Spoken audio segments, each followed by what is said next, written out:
The Hour of the Dragon. Chapter 13. A Ghost Out of the Past. Soon after sunrise, Conan crossed the Argosian border. Of Boloso he had seen no trace. Either the captain had made good his escape while the king lay senseless, or had fallen prey to the grim man-eaters of the Zingaran forest. But Conan had seen no signs to indicate the latter possibility. The fact that he had lain unmolested for so long seemed to indicate that the monsters had been engrossed in futile pursuit of the captain. And if the man lived, Conan felt certain that he was riding along the road somewhere ahead of him. Unless he had intended going into Argos, he would never have taken the eastward road in the first place. The helmeted guards at the frontier did not question the Cimmerian. A single wandering mercenary required no passport nor safe conduct, especially when his unadorned mail showed him to be in the service of no lord. Through the low grassy hills, where streams murmured and oak groves dappled the sward with lights and shadows, he rode, following the long road that rose and fell away ahead of him over dales and rises in the blue distance. It was an old, old road, this highway from Poitou to the sea. At peace. Laden ox-wains rumbled along the road, and men with bare, brown, brawny arms toiled in orchards and fields that smiled away under the branches of the roadside trees. Old men on settles before inns under spreading oak branches called greetings to the wayfarer. From the men that worked the fields, from the garrulous old men in the inns where he slaked his thirst with great leathern jacks of foaming ale, from the sharp-eyed, silk-clad merchants he met upon the road, Conan sought for news of Boloso. Stories were conflicting, but this much Conan learned: that a lean, wiry Zingaran, with the dangerous black eyes and mustaches of the Western folk, was somewhere on the road ahead of him, and apparently making for Masantia. It was a logical destination. All the seaports of Argos were cosmopolitan, in strong contrast with the inland provinces, and Masantia was the most polyglot of all. Craft of all the maritime nations rode in its harbor, and refugees and fugitives from many lands gathered there. Laws were lax, for Masantia thrived on the trade of the sea, and her citizens found it profitable to be somewhat blind on their dealings with seamen. It was not only legitimate trade that flowed into Masantia. Smugglers and buccaneers played their part. All this Conan knew well, for had he not, in the days of old when he was a Barracan pirate, sailed by night into the harbor of Masantia to discharge strange cargoes? Most of the pirates of the Barracan Isles, small islands off the southwestern coast of Zingara, were Argosian sailors, and as long as they confined their attentions to the shipping of other nations, the authorities of Argos were not too strict in their interpretation of sea laws. But Conan had not limited his activities to those of the Barracans. He had also sailed with the Zingaran buccaneers, and even with those wild black Corsairs that swept up from the far south to harry the northern coasts, and this put him beyond the pale of any law. If he were recognized in any of the ports of Argos, it would cost him his head. But without hesitation he rode on to Masantia, halting day or night only to rest the stallion and to snatch a few winks of sleep for himself. He entered the city unquestioned, merging himself with the throngs that poured continually in and out of this great commercial center. No wall surrounded Masantia. The seas and the ships of the sea guarded the great southern trading city. It was evening when Conan rode leisurely through the streets that marched down to the waterfront. At the ends of these streets he saw the wharves and the masts and sails of ships. He smelled salt water for the first time in years, heard the thrum of cordage and the creak of spars in the breeze that was kicked up by whitecaps out beyond the headlands. Again the urge of far wandering tugged at his heart. But he did not go on to the wharves. He reined aside and rode up a steep flight of wide, worn stone steps, to a broad street where ornate white mansions overlooked the waterfront and the harbor below. Here dwelt the men who had grown rich from the hard-won fat of the seas, a few old sea captains who had found treasure afar, many traders and merchants who never trod the naked decks nor knew the roar of tempest or sea fight. Conan turned in his horse at a certain gold-worked gate, and rode into a court where a fountain tinkled and pigeons fluttered from marble coping to marble flagging. A page in jagged silken jupon and hose came forward inquiringly. The merchants of Masantia dealt with many strange and rough characters, but most of these smacked of the sea. It was strange that a mercenary trooper should so freely ride into the court of a lord of commerce. "The merchant Publio dwells here?" It was more statement than question, and something in the timbre of the voice caused the page to doff his feather chaperon as he bowed and replied, "Aye, so he does, my captain." Conan dismounted, and the page called a servitor, who came running to receive the stallion's rein. "Your master is within?" Conan drew off his gauntlets and slapped the dust of the road from cloak and mail. "Aye, my captain. Whom shall I announce?" "I'll announce myself," grunted Conan. "I know the way well enough. Bide you here." And obeying that peremptory command, the page stood still, staring after Conan as the latter climbed a short flight of marble steps, and wondering what connection his master might have with this giant fighting man who had the aspect of a northern barbarian. Menials at their tasks halted and gaped open-mouthed as Conan crossed a wide, cool balcony overlooking the court and entered a broad corridor through which the sea breeze swept. Halfway down this, he heard a quill scratching and turned into a broad room whose many wide casements overlooked the harbor. Publio sat on a carved teakwood desk writing on rich parchment with a golden quill. He was a short man with a massive head and quick dark eyes.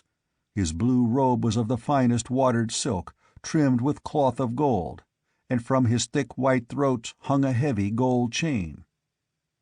As the Cimmerian entered, the merchant looked up with a gesture of annoyance. He froze in the midst of his gesture. His mouth opened. He stared as at a ghost out of the past.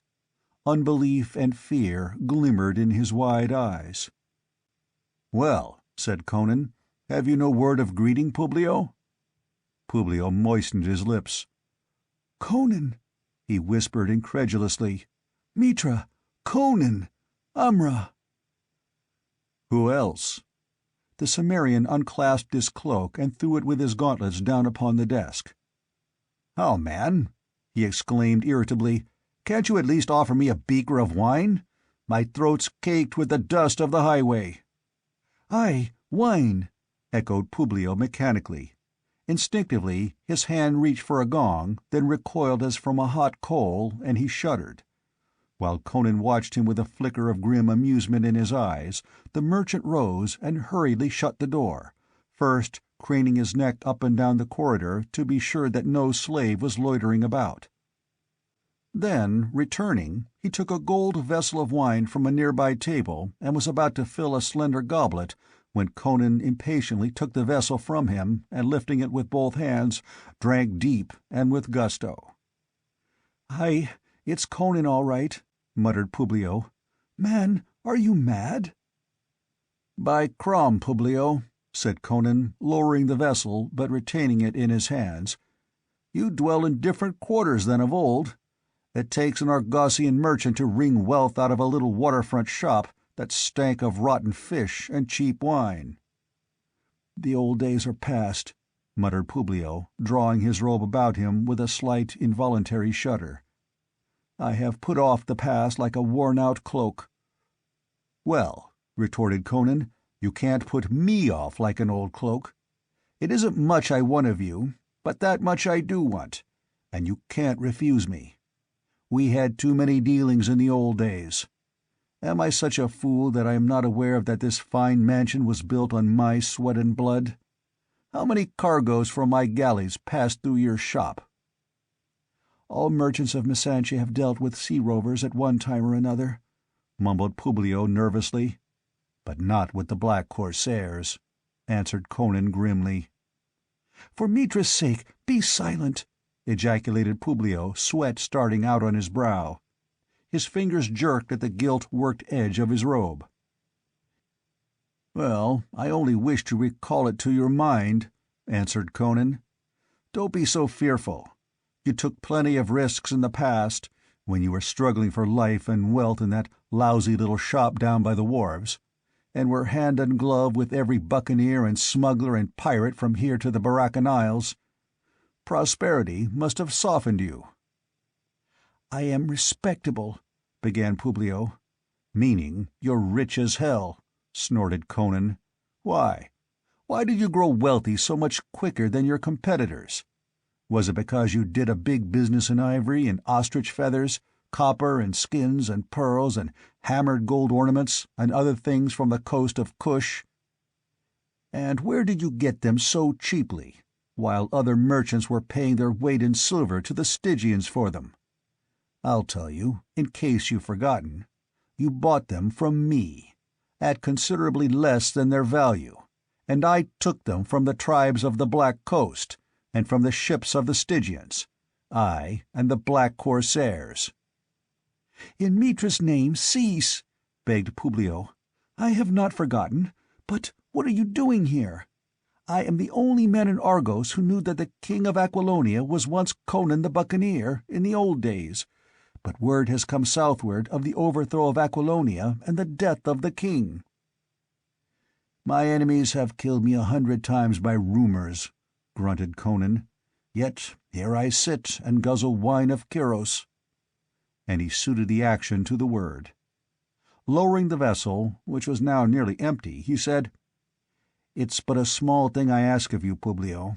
I know that you're aware of everything that goes on in Messantia. I want to know if a Zangaran named Beloso, or he might call himself anything, is in this city. He is tall and lean and dark like all his race, and it's likely he'll seek to sell a very rare jewel." Publio shook his head. "I have not heard of such a man, but thousands come and go in Messantia. If he is here, my agents will discover him." "Good. Send them to look for him. And in the meantime, have my horse cared for, and have food served me here in this room." Publio assented volubly, and Conan emptied the wine vessel, tossed it carelessly into a corner, and strode to a nearby casement, involuntarily expanding his chest as he breathed deep of the salt air. He was looking down upon the meandering waterfront streets. He swept the ships in the harbor with an appreciative glance, then lifted his head and stared beyond the bay, far into the blue haze of the distance where sea met sky. And his memory sped beyond that horizon, to the golden seas of the south, under flaming suns, where laws were not and life ran hotly. Some vagrant scent of spice or palm woke clear-etched images of strange coasts, where mangroves grew and drums thundered, of ships locked in battle and decks running blood, of smoke and flame and the crying of slaughter. Lost in his thoughts, he scarcely noticed when Publio stole from the chamber. Gathering up his robe, the merchant hurried along the corridors until he came to a certain chamber, where a tall, gaunt man with a scar upon his temple wrote continually upon parchment. There was something about this man which made his clerkly occupation seem incongruous. To him Publio spoke abruptly. "Conan has returned." "Conan?" The gaunt man started up, and the quill fell from his fingers. "The Corsair?" "Aye." The gaunt man went livid. "Is he mad? If he is discovered here, we are ruined. They will hang a man who shelters or trades with a Corsair as quickly as they'll hang the Corsair himself. What if the governor should learn of our past connections with him?" "He will not learn," answered Publio grimly. "Send your men into the markets and wharfside dives, and learn if one Beloso, a Zangaran, is in Messantia. Conan said he had a gem, which he will probably seek to dispose of. The jewel merchants should know of him, if any do. And here is another task for you. Pick up a dozen or so desperate villains who can be trusted to do away with the man and hold their tongues afterward. You understand me?" "I understand." The other nodded slowly and somberly. "I have not stolen, cheated, lied, and fought my way up from the gutter to be undone now by a ghost out of my past," muttered Publio, and the sinister darkness of his countenance at that moment would have surprised the wealthy nobles and ladies who bought their silks and pearls from his many stalls. But when he returned to Conan a short time later, bearing in his own hands a platter of fruits and meats, he presented a placid face to his unwelcome guest. Conan still stood at the casement, staring down into the harbor at the purple and crimson and vermilion and scarlet sails of galleons at carracks and galleys and dromons. "There's a Stygian galley, if I'm not blind," he remarked, pointing to a long, low, slim black ship lying apart from the others, anchored off the low broad sandy beach that curved round to the distant headland. "Is there peace, then, between Stygia and Argos?" "The same sort that has existed before," answered Publio, setting the platter on the table with a sigh of relief, for it was heavily laden. He knew his guest of old. "Stygian ports are temporarily open to our ships, as ours to theirs. But may no craft of mine meet their cursed galleys out of sight of land. That galley crept into the bay last night. What its masters wish, I do not know. So far, they have neither bought nor sold. I distrust those dark-skinned devils. Treachery had its birth in that dusky land." "I've made them howl," said Conan carelessly, turning from the window. "In my galley manned by black corsairs, I crept to the very bastions of the sea-washed castles of black-walled Khemi by night, and burned the galleons anchored there. And speaking of treachery, mine host, suppose you taste these viands and sip a bit of this wine, just to show me that your heart is on the right side." Publio complied so readily that Conan's suspicions were lulled, and without further hesitation he sat down and devoured enough for 3 men. And while he ate, men moved through the markets and along the waterfront, searching for a Zingaran who had a jewel to sell or who sought for a ship to carry him to foreign ports. And a tall, gaunt man with a scar on his temple sat with his elbows on a wine-stained table in a squalid cellar with a brass lantern hanging from a smoke-blackened beam overhead, and held converse with 10 desperate rogues whose sinister countenances and ragged garments proclaimed their profession. And as the first stars blinked out, they shone on a strange band spurring their mounts along the white road that led to Masantia from the west.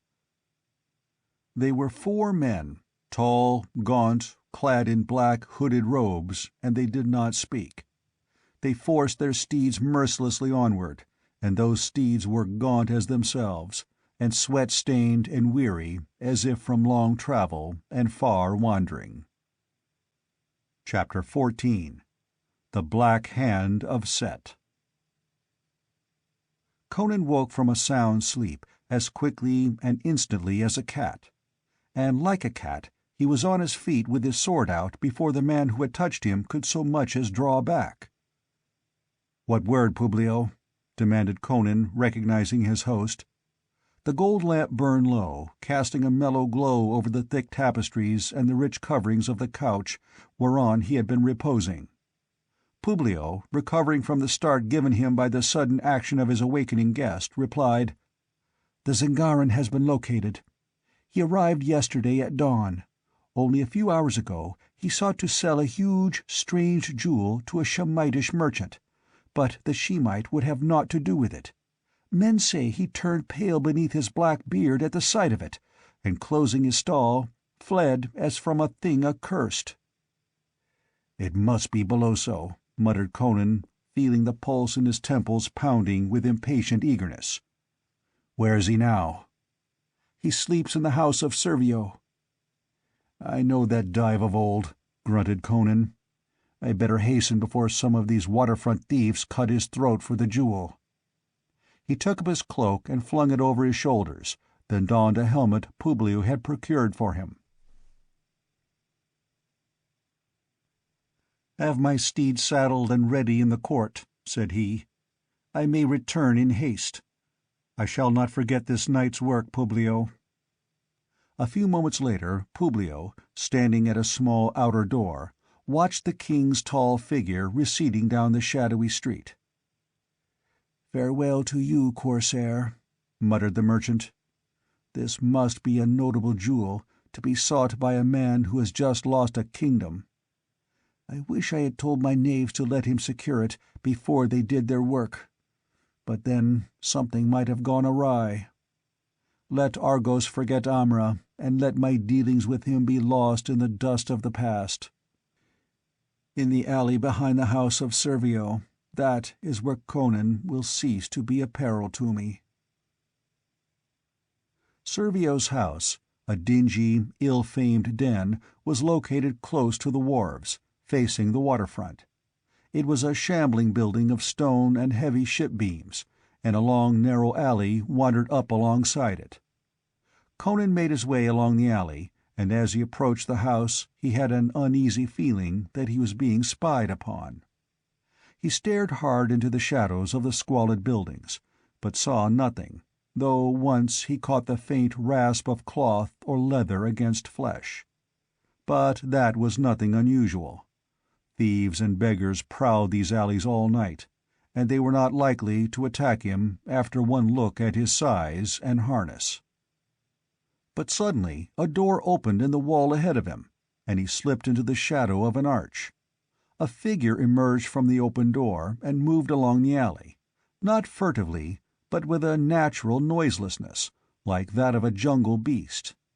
Enough starlight filtered into the alley to silhouette the man's profile dimly as he passed the doorway where Conan lurked.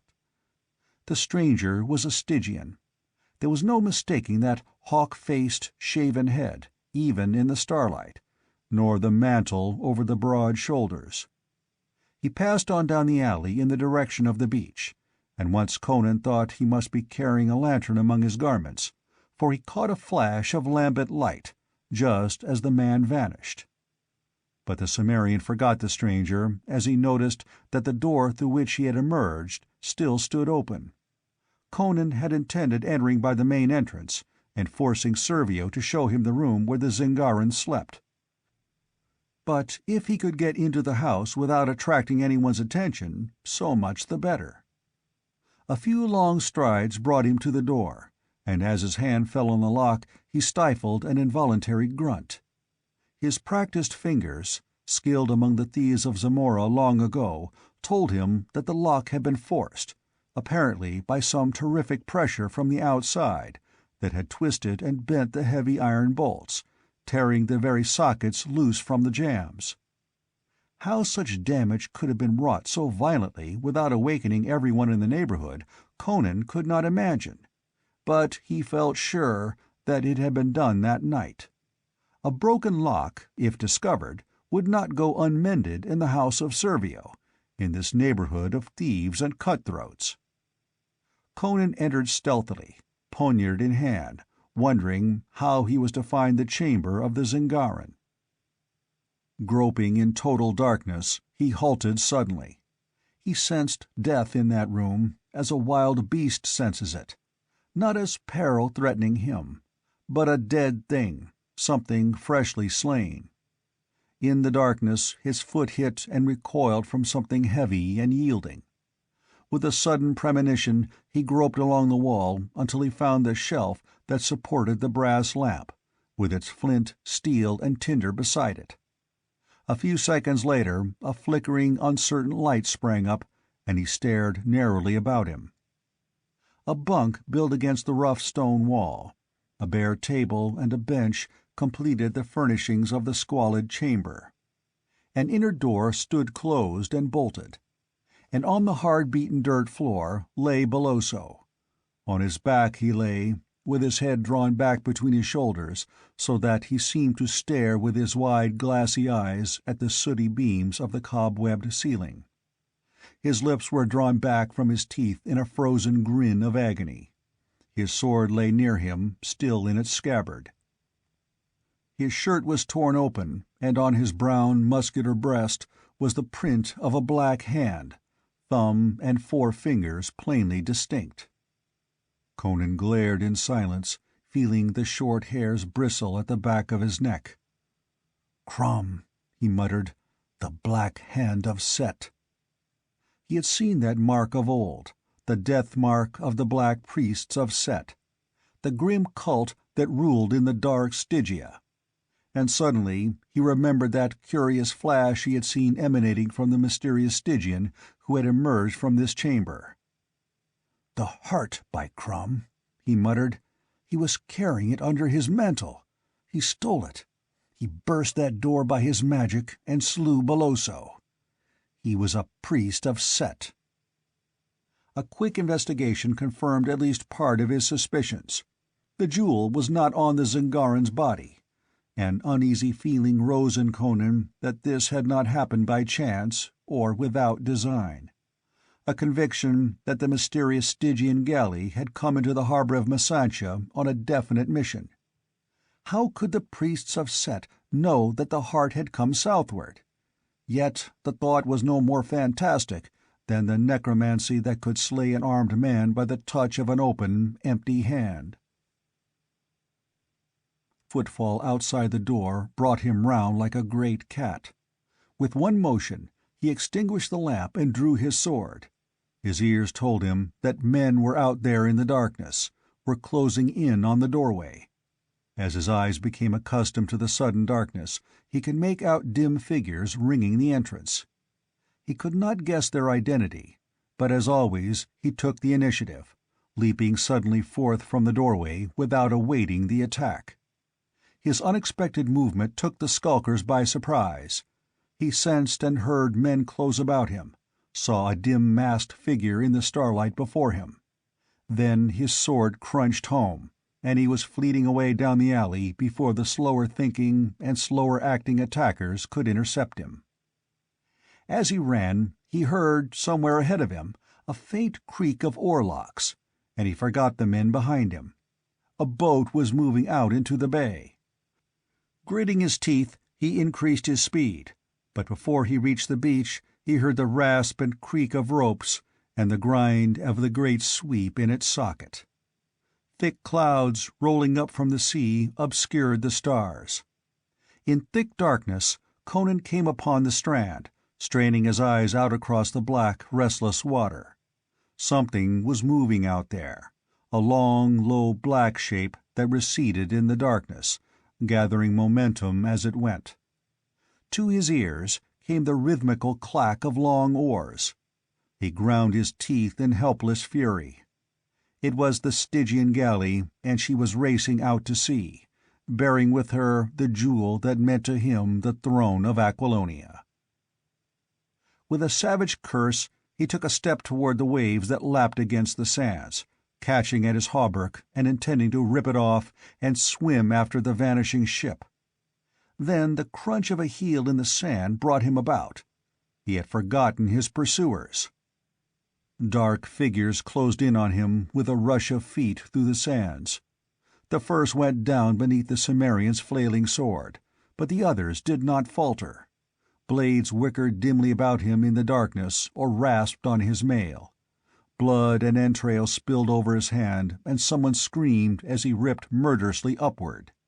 A muttered voice spurred on the attack, and that voice sounded vaguely familiar. Conan plowed through the clinging, hacking shapes toward the voice. A faint light, gleaming momentarily through the drifting clouds, showed him a tall, gaunt man with a great livid scar on his temple. Conan's sword sheared through his skull as through a ripe melon. Then an axe, swung blindly in the dark, crashed on the king's bassinet, filling his eyes with sparks of fire. He lurched and lunged, felt his sword sink deep, and heard a shriek of agony. Then he stumbled over a corpse, and a bludgeon knocked the dented helmet from his head.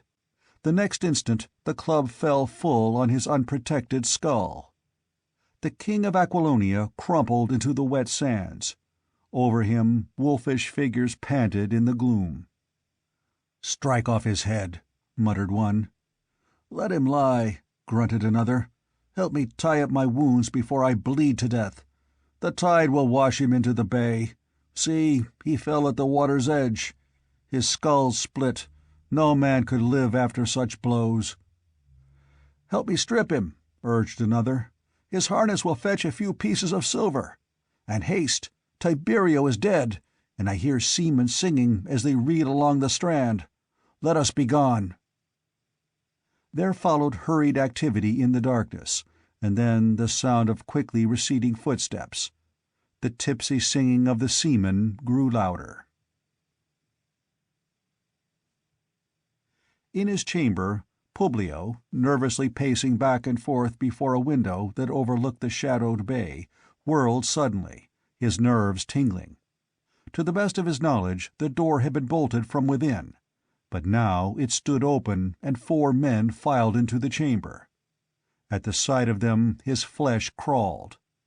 Many strange beings Publio had seen in his lifetime, but none before like these. They were tall and gaunt, black-robed, and their faces were dim yellow ovals in the shadows of their coifs. He could not tell much about their features, and was unreasoningly glad that he could not. Each bore a long, curiously modeled staff. "Who are you?" he demanded, and his voice sounded brittle and hollow. "What do you wish here?" "Where is Conan, he who was king of Aquilonia?" demanded the tallest of the 4 in a passionless monotone that made Publio shudder. It was like the hollow tone of a chitin temple bell. "I do not know what you mean," stammered the merchant, his customary poise shaken by the uncanny aspect of his visitors. "I know no such man." "He has been here," returned the other with no change of inflection. "His horse is in the courtyard. Tell us where he is before we do you an injury." "Cabal!" shouted Publio frantically, recoiling until he crouched against the wall. "Cabal!" The 4 chitons watched him without emotion or change of expression. "If you summon your slave, he will die," warned one of them, which only served to terrify Publio more than ever. "Cabal!" he screamed. "Where are you, curse you? Thieves are murdering your master!" Swift footsteps padded in the corridor outside, and Cabal burst into the chamber, a Shemite of medium height and mightily muscled build, his curled, blue-black beard bristling, and a short, leaf-shaped sword in his hand. He stared in stupid amazement at the 4 invaders, unable to understand their presence, dimly remembering that he had drowsed unexplainably on the stair he was guarding and up which they must have come. He had never slept on duty before. But his master was shrieking with a note of hysteria in his voice, and the Shemite drove like a bull at the strangers, his thickly muscled arm drawing back for the disemboweling thrust, but the stroke was never dealt. A black-sleeved arm shot out, extending the long staff. Its end but touched the Shemite's brawny breast, and was instantly withdrawn. The stroke was horribly like the dart and recovery of a serpent's head. Cabal halted short in his headlong plunge, as if he encountered a solid barrier. His bull head toppled forward on his breast, the sword slipped from his fingers, and then he melted slowly to the floor. It was as if all the bones of his frame had suddenly become flabby. Publio turned sick. "Do not shout again," advised the tallest chiton.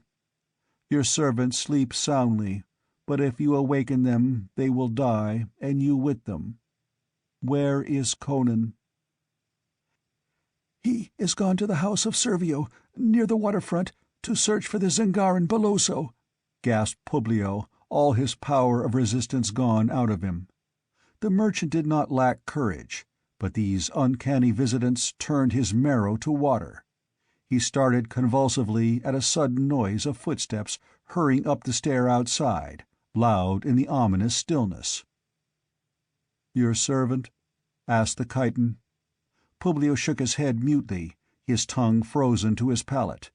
He could not speak. One of the chitons caught up a silken cover from a couch and threw it over the corpse. Then they melted behind the tapestry. but before the tallest man disappeared, he murmured, "Talk to this man who comes, and send him away quickly. If you betray us, neither he nor you will live to reach that door. Make no sign to show him you are not alone." And lifting his staff suggestively, the yellow man faded behind the hangings. Publio shuddered and choked down a desire to retch. It might have been a trick of the light, but it seemed to him that occasionally those staffs moved slightly of their own accord, as if possessed of an unspeakable life of their own. He pulled himself together with a mighty effort and presented a composed aspect to the ragged ruffian who burst into the chamber. "We have done as you wish, my lord," this man exclaimed. "The barbarian lies dead on the sands at the water's edge." Publio felt a movement in the eras behind him, and almost burst from fright. The man swept heedlessly on. "Your secretary Tiberio is dead. The barbarian slew him and 4 of my companions. We bore their bodies to the rendezvous. There was nothing of value on the barbarian except a few silver coins. Are there any further orders?" "None," gasped Publio, white about the lips. "Go." The desperado bowed and hurried out, with a vague feeling that Publio was both a man of weak stomach and few words. The 4 chitons came from behind the arras. "Of whom did this man speak?" the taller demanded. "Of a wandering stranger who did me an injury," panted Publio. "You lie," said the chiton calmly. "He spoke of the king of Aquilonia. I read it in your expression. Sit upon that divan and do not move or speak. I will remain with you while my 3 companions go search for the body."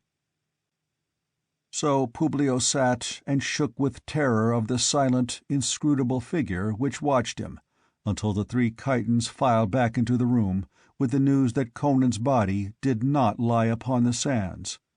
Publio did not know whether to be glad or sorry. "We found the spot where the fight was fought," they said. "Blood was on the sand, but the king was gone." The 4th chiton drew imaginary symbols upon the carpet with his staff, which glistened scalily in the lamplight. "Did you read naught from the sands?" he asked. "Aye," they answered. "The king lives, and he has gone southward in a ship."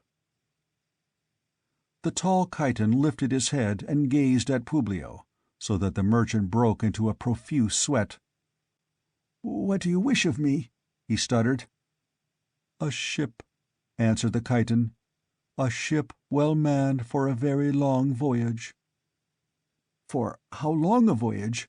stammered Publio, never thinking of refusing. "To the ends of the world, perhaps," answered the chiton, "or to the molten seas of hell that lie beyond the sunrise." Chapter 15. The Return of the Corsair. Conan's first sensation of returning consciousness was that of motion. Under him was no solidity, but a ceaseless heaving and plunging. Then he heard wind humming through cords and spars, and knew he was aboard a ship even before his blurred sight cleared. He heard a mutter of voices, and then a dash of water deluged him, jerking him sharply into full animation. He heaved up with a sulphurous curse, braced his legs, and glared about him, with a burst of coarse guffaws in his ears and a reek of unwashed bodies in his nostrils.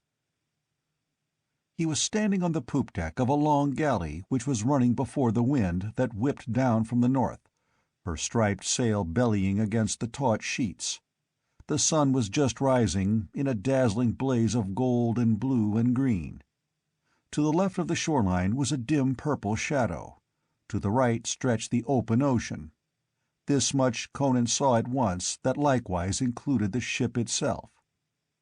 It was long and narrow, a typical trading ship of the southern coasts, high of poop and stern, with cabins at either extremity. Conan looked down into the open waste, whence wafted that sickening, abominable odor. He knew it of old. It was the body scent of the oarsmen, chained to their benches. They were all Negroes, 40 men to each side, each confined by a chain locked about his waist, with the other end welded to a heavy ring set deep in the solid runway beam that ran between the benches from stem to stern. The life of a slave aboard an Argosian galley was a hell unfathomable. Most of these were Cushites, but some 30 of the blacks who now rested on their idle oars and stared up at the stranger with dull curiosity were from the far southern isles, the homelands of the Corsairs. Conan recognized them by their straighter features and hair, their rangier, cleaner-limbed build, and he saw among them men who had followed him of old. But all this he saw and recognized in one swift, all-embracing glance as he rose, before he turned his attention to the figures about him. Reeling momentarily on braced legs, his fists clenched wrathfully, he glared at the figures clustered about him. The sailor who had drenched him stood grinning, the empty bucket still poised in his hand, and Conan cursed him with venom, instinctively reaching for his hilt. Then he discovered that he was weaponless and naked, except for his short leather breeks. "What lousy tub is this?" he roared. "How did I come aboard here?" The sailors laughed jeeringly, stocky, bearded Argosians to a man, and one, whose richer dress and air of command proclaimed him captain, folded his arms and said domineeringly, "We found you on the sands. Somebody had rapped you on the pate and taken your clothes. Needing an extra man, we brought you aboard." "What ship is this?" Conan demanded. "The Venturer, out of Masantia, with a cargo of mirrors, scarlet silk cloaks, shields, gilded helmets, and swords, to trade to the Shemites for copper and gold ore. I am Demetrio, captain of this vessel and your master henceforward." "Then I'm headed in the direction I wanted to go after all," muttered Conan, heedless of that last remark. They were racing southeastward, following the long curve of the Argosian coast. These trading ships never ventured far from the shoreline. Somewhere ahead of him he knew that low, dark Stygian galley was speeding southward. "Have you sighted a Stygian galley?" began Conan, but the beard of the burly, brutal-faced captain bristled. He was not in the least interested in any question his prisoner might wish to ask, and felt it high time he reduced this independent wastrel to his proper place. "Get forward!" he roared. "I've wasted time enough with you. I've done you the honor of having you brought to the poop to be revived, and answered enough of your infernal questions. Get off this poop. You'll work your way aboard this galley." "I'll buy your ship," began Conan, before he remembered that he was a penniless wanderer. A roar of rough mirth greeted these words, and the captain turned purple, thinking he sensed ridicule. "You mutinous swine!" he bellowed, taking a threatening step forward, while his hand closed on the knife at his belt. "Get forward before I have you flogged! You'll keep a civil tongue in your jaws, or by Mitra, I'll have you chained among the blacks to tug an oar!" Conan's volcanic temper, never long at best, burst into explosion. Not in years, even before he was king, had a man spoken to him thus and lived. "Don't lift your voice to me, you tar-breeched dog!" he roared in a voice as gusty as the sea wind, while the sailors gaped dumbfounded. "Draw that toy, and I'll feed you to the fishes." "Who do you think you are?" gasped the captain. "I'll show you!" roared the maddened Cimmerian, and he wheeled and bounded toward the rail, where weapons hung in their brackets. The captain drew his knife and ran at him bellowing, but before he could strike, Conan gripped the wrist with a wrench that tore the arm clean out of the socket. The captain bellowed like an ox in agony, and then rolled clear across the deck as he was hurled contemptuously from his attacker. Conan ripped a heavy axe from the rail and wheeled cat-like to meet the rush of the sailors. They ran in, giving tongue like hounds, clumsy-footed and awkward in comparison to the pantherish Cimmerian. Before they could reach him with their knives, he sprang among them, striking right and left too quickly for the eye to follow, and blood and brains spattered as two corpses struck the deck. Knives flailed the air wildly as Conan broke through the stumbling, gasping mob and bounded to the narrow bridge that spanned the waist from poop to forecastle, just out of reach of the slaves below. Behind him, the handful of sailors on the poop were floundering after him, daunted by the destruction of their fellows, and the rest of the crew, some 30 in all, came running across the bridge toward him with weapons in their hands.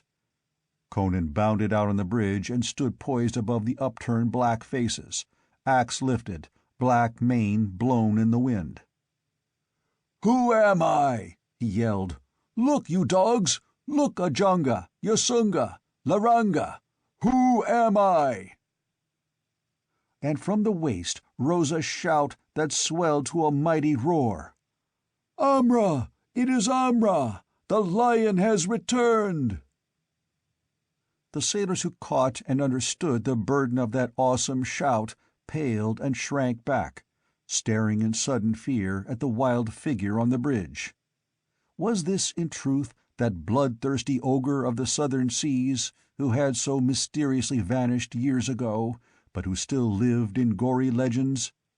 The blacks were frothing crazy now, shaking and tearing at their chains and shrieking the name of Amra like an invocation. Kushites who had never seen Conan before took up the yell. The slaves in the pen under the after cabin began to batter at the walls, shrieking like the damned. Demetrio, hitching himself along the deck on one hand and his knees, livid with the agony of his dislocated arm, screamed, "In and kill him, dogs, before the slaves break loose!" Fired to desperation by that word, the most dread to all galleymen, the sailors charged onto the bridge from both ends. But with a lion-like bound, Conan left the bridge and hit like a cat on his feet on the runway between the benches. "Death to the masters!" he thundered, and his axe rose and fell crashingly full on a shackle chain, severing it like matchwood. In an instant a shrieking slave was free, splintering his oar for a bludgeon. Men were racing frantically along the bridge above, and all hell and bedlam broke loose on the Venturer. Conan's axe rose and fell without pause, and with every stroke a frothing, screaming black giant broke free, mad with hate and the fury of freedom and vengeance. Sailors leaping down into the waist to grapple or smite at the naked white giant, hewing like one possessed at the shackles, found themselves dragged down by the hands of slaves yet unfreed, while others, their broken chains whipping and snapping about their limbs, came up out of the waist like a blind black torrent, screaming like fiends, smiting with broken oars and pieces of iron, tearing and rending with talons and teeth. In the midst of the melee, the slaves in the pen broke down the walls and came surging up on the decks, and with 50 blacks freed of their benches, Conan abandoned his iron-hewing and bounded up on the bridge to add his notched axe to the bludgeons of his partisans. Then it was a massacre. The Argosians were strong, sturdy, fearless, like all their race, trained in the brutal school of the sea. But they could not stand against these maddened giants, led by the tigerish Barbarian. Blows and abuse and hellish suffering were avenged in one red gust of fury that raged like a typhoon from one end of the ship to the other, and when it had blown itself out, but one white man lived aboard the Venturer, and that was the blood-stained giant about whom the chanting blacks thronged to cast themselves prostrate on the bloody deck and beat their heads against the boards in an ecstasy of hero-worship. Conan, his mighty chest heaving and glistening with sweat, the red axe gripped in his blood-smeared hand, glared about him as the first chief of men might have glared in some primordial dawn, and shook back his black mane. In that moment he was not king of Aquilonia. He was again lord of the black Corsairs, who had hacked his way to lordship through flame and blood. "Amra! Amra!" chanted the delirious blacks, those who were left to chant. "The lion has returned! Now will the Stygians howl like dogs in the night, and the black dogs of Kush will howl. Now will villages burst in flames, and ships founder. Aye, there will be wailing of women, and the thunder of the spears." "Cease this yammering, dogs!" Conan roared in a voice that drowned the clap of the sail in the wind. "10 of you, go below and free the oarsmen who are yet chained. The rest of you man the sweeps and bend to oars and halyards. Crom's devils, don't you see we've drifted inshore during the fight? Do you want to run aground and be retaken by the Argosians? Throw these carcasses overboard. Jump to it, you rogues, or I'll notch your hides for you." With shouts and laughter and wild singing they leapt to do his commands. The corpses, white and black, were hurled overboard, where triangular fins were already cutting the water. Conan stood on the poop, frowning down at the black men who watched him expectantly. His heavy brown arms were folded. His black hair, grown long in his wanderings, blew in the wind. A wilder and more barbaric figure never trod the bridge of a ship, and in this ferocious Corsair few of the courtiers of Aquilonia would have recognized their king. "There's food in the hold!" he roared. "Weapons in plenty for you, for this ship carried blades and harness to the Shemites who dwell along the coast.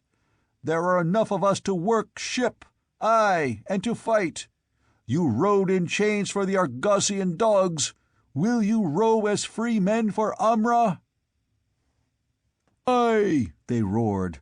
"We are thy children. Lead us where you will."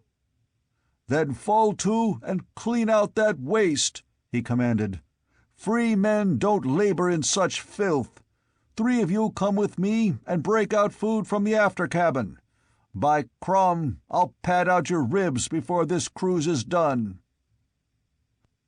Another yell of approbation answered him, as the half-starved blacks scurried to do his bidding. The sail bellied as the wind swept over the waves with renewed force, and the white crests danced along the sweep of the wind. Conan planted his feet to the heave of the deck, breathed deep, and spread his mighty arms. King of Aquilonia he might no longer be. King of the blue ocean he was still. Chapter 16. Black-walled Khemi. The Venturer swept southward like a living thing, her oars pulled now by free and willing hands. She had been transformed from a peaceful trader into a war galley, insofar as the transformation was possible.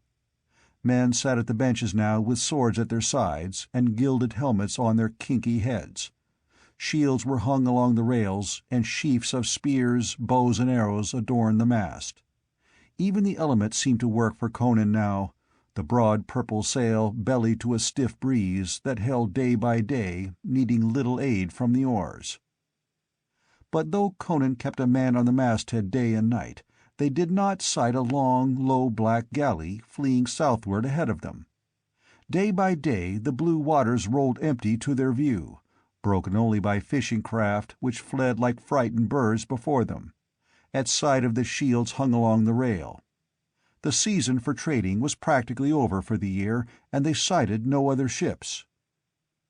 When the lookout did sight a sail, it was to the north, not to the south. Far on the skyline behind them appeared a racing galley, with full spread of purple sail. The blacks urged Conan to turn and plunder it, but he shook his head. Somewhere south of him a slim black galley was racing toward the ports of Stygia. Before darkness shut down, the lookout's last glimpse showed him the racing galley on the horizon, and at dawn it was still hanging on their tail, afar off, tiny in the distance. Conan wondered if it was following him, though he could think of no logical reason for such a supposition. But he paid little heed. Each day that carried him farther southward filled him with fiercer impatience. Doubts never assailed him. As he believed in the rise and set of the sun, he believed that a priest of Set had stolen the heart of Ahriman. And where would a priest of Set carry it but to Stygia? The blacks sensed his eagerness and toiled as they had never toiled under the lash, though ignorant of his goal. They anticipated a red career of pillage and plunder and were content. The men of the southern isles knew no other trade, and the Kushites of the crew joined wholeheartedly in the prospect of looting their own people, with the callousness of their race. Blood ties meant little. A victorious chieftain and personal gain, everything. Soon the character of the coastline changed. No longer they sailed past steep cliffs with blue hills marching behind them. Now the shore was the edge of broad meadowlands which barely rose above the water's edge and swept away and away into the hazy distance. There were few harbors and fewer ports, but the green plain was dotted with the cities of the Shemites. Green sea lapping the rim of the green plains, and the ziggurats of the cities gleaming whitely in the sun, some small in the distance. Through the grazing lands moved the herds of cattle, and squat, broad riders with cylindrical helmets and curled blue-black beards, with bows in their hands. This was the shore of the lands of Shem, where there was no law save as each city-state could enforce its own.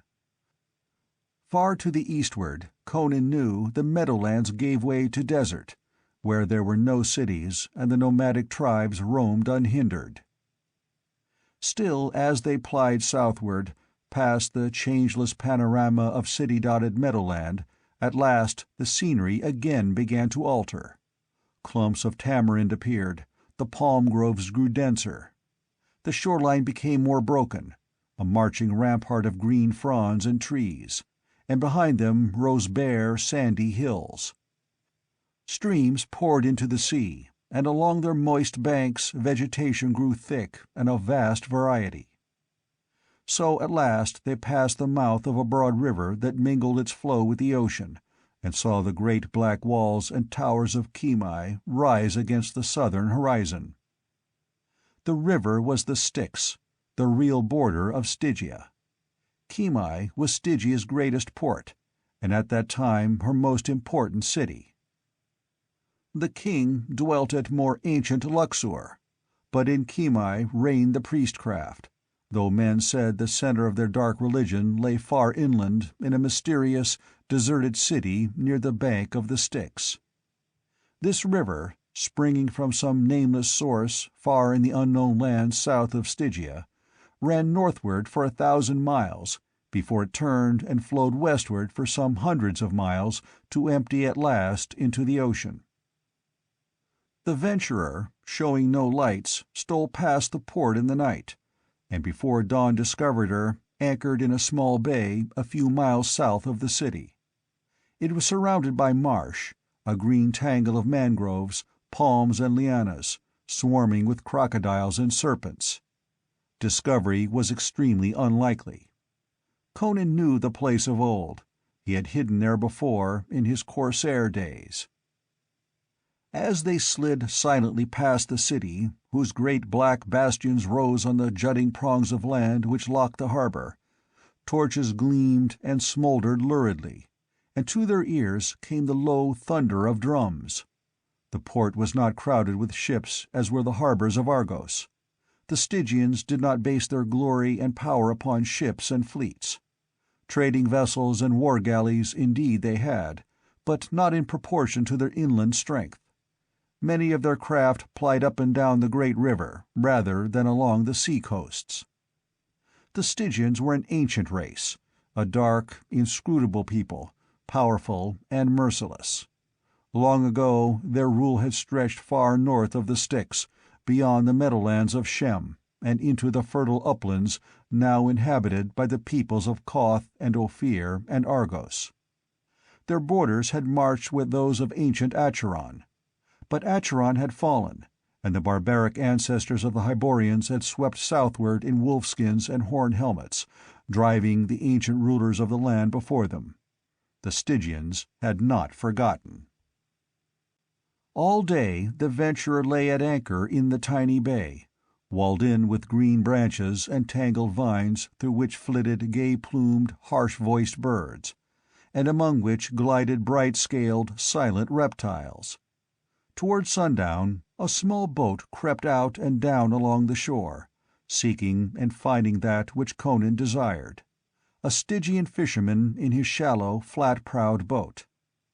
They brought him to the deck of the Venturer, a tall, dark, rangily built man, ashy with fear of his captors, who were ogres of that coast. He was naked, except for his silken breeks, for, like the Hyrcanians, even the commoners and slaves of Stygia wore silk, and in his boat was a wide mantle, such as these fishermen flung about their shoulders against the chill of the night. He fell to his knees before Conan, expecting torture and death. "Stand on your legs, man, and quit trembling," said the Cimmerian impatiently, who found it difficult to understand abject terror. "You won't be harmed. Tell me but this. Has a galley, a black racing galley returning from Argos, put into Khemi within the past few days?" "Aye, my lord," answered the fisherman. "Only yesterday at dawn the priest Thuthothmes returned from a voyage far to the north. Men say he has been to Masantia." "What did he bring from Masantia?" "Alas, my lord, I know not." "Why did he go to Masantia?" demanded Conan. "Nay, my lord, I am but a common man. Who am I to know the minds of the priests of Set? I can only speak what I have seen and what I have heard men whisper along the wharves. Men say that news of great import came southward, though of what none knows. And it is well known that the lord Thuthothmes put off in his black galley in great haste. Now he has returned, but what he did in Argos, or what cargo he brought back, none knows, not even the seaman who manned his galley. Men say that he has opposed Thoth-Amon, who is the master of all priests of Set, and dwells in Luxor, and that Thuthothmes seeks hidden power to overthrow the Great One. But who am I to say? When priests war with one another, a common man can but lie on his belly and hope neither treads upon him." Conan snarled in nervous exasperation at this servile philosophy, and turned to his men. "I'm going alone into Khemi to find this thief Thuthothmes. Keep this man prisoner, but see that you do him no hurt. Crom's devils, stop your yowling. Do you think we can sail into the harbor and take the city by storm? I must go alone." Silencing the clamor of protests, he doffed his own garments and donned the prisoner's silk breeches and sandals, and the band from the man's hair, but scorned the short fisherman's knife.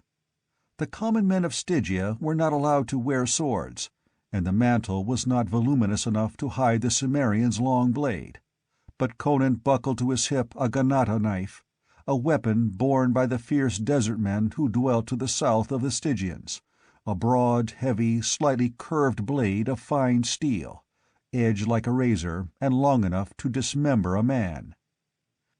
Then, leaving the Stygian guarded by the Corsairs, Conan climbed into the fisher's boat. "Wait for me until dawn," he said. "If I haven't come then, I'll never come, so hasten southward to your own homes." As he clambered over the rail, they set up a doleful wail at his going, until he thrust his head back into sight to curse them into silence. Then, dropping into the boat, he grasped the oars and sent the tiny craft shooting over the waves more swiftly than its owner had ever propelled it. Chapter 17. He has slain the sacred son of Set. The harbor of Khemi lay between two great jutting points of land that ran into the ocean. He rounded the southern point, where the great black castles rose like a man-made hill, and entered the harbor just at dusk, when there was still enough light for the watchers to recognize the fisherman's boat and mantle, but not enough to permit recognition of betraying details. Unchallenged, he threaded his way among the great black war-galleys lying silent and unlighted at anchor, and drew up to a flight of wide stone steps which mounted up from the water's edge. There he made his boat fast to an iron ring set in the stone, as numerous similar craft were tied. There was nothing strange in a fisherman leaving his boat there. None but a fisherman could find a use for such a craft, and they did not steal from one another. No one cast him more than a casual glance as he mounted the long steps, unobtrusively avoiding the torches that flared at intervals above the lapping black water. He seemed but an ordinary empty-handed fisherman, returning after a fruitless day along the coast. If one had observed him closely, it might have seemed that his step was somewhat too springy and sure, his carriage somewhat too erect and confident for a lowly fisherman. But he passed quickly, keeping in the shadows, and the commoners of Stygia were no more given to analysis than were the commoners of the less exotic races.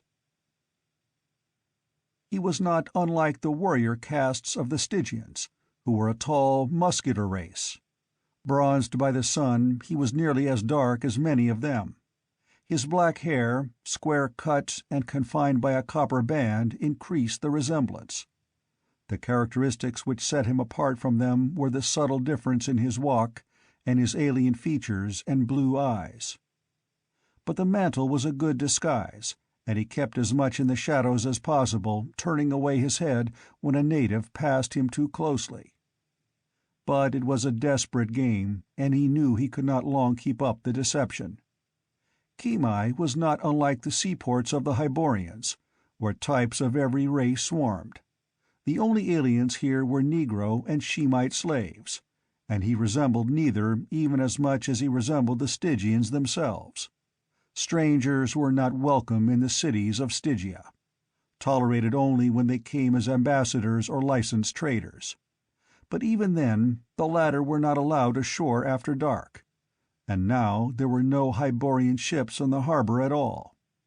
A strange restlessness ran through the city, a stirring of ancient ambitions, a whispering none could define except those who whispered. This Conan felt rather than knew, his whetted primitive instinct sensing unrest about him. If he were discovered, his fate would be ghastly. They would slay him merely for being a stranger. If he were recognized as Amra, the Corsair chief who had swept their coasts with steel and flame, an involuntary shudder twitched Conan's broad shoulders. Human foes he did not fear, nor any death by steel or fire. But this was a black land of sorcery and nameless horror. Set, the old serpent, men said, vanished long ago from the Hyborian races, yet lurked in the shadows of the cryptic temples, and awful and mysterious were the deeds done in the nighted shrines. He had drawn away from the waterfront streets with their broad steps leading down to the water, and was entering the long, shadowy streets of the main part of the city. There was no such scene as was offered by any Hyborian city, no blaze of lamps and cressets, with gay-clad people laughing and strolling along the pavements, and shops and stalls wide open and displaying their wares. Here the stalls were closed at dusk. The only lights along the streets were torches, flaring smokily at wide intervals. People walking the streets were comparatively few. They went hurriedly and unspeaking, and their numbers decreased with the lateness of the hour. Conan found the scene gloomy and unreal. The silence of the people, their furtive haste, the great black stone walls that rose on each side of the streets.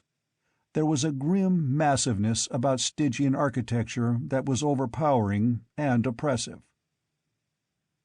Few lights showed anywhere except in the upper parts of the buildings.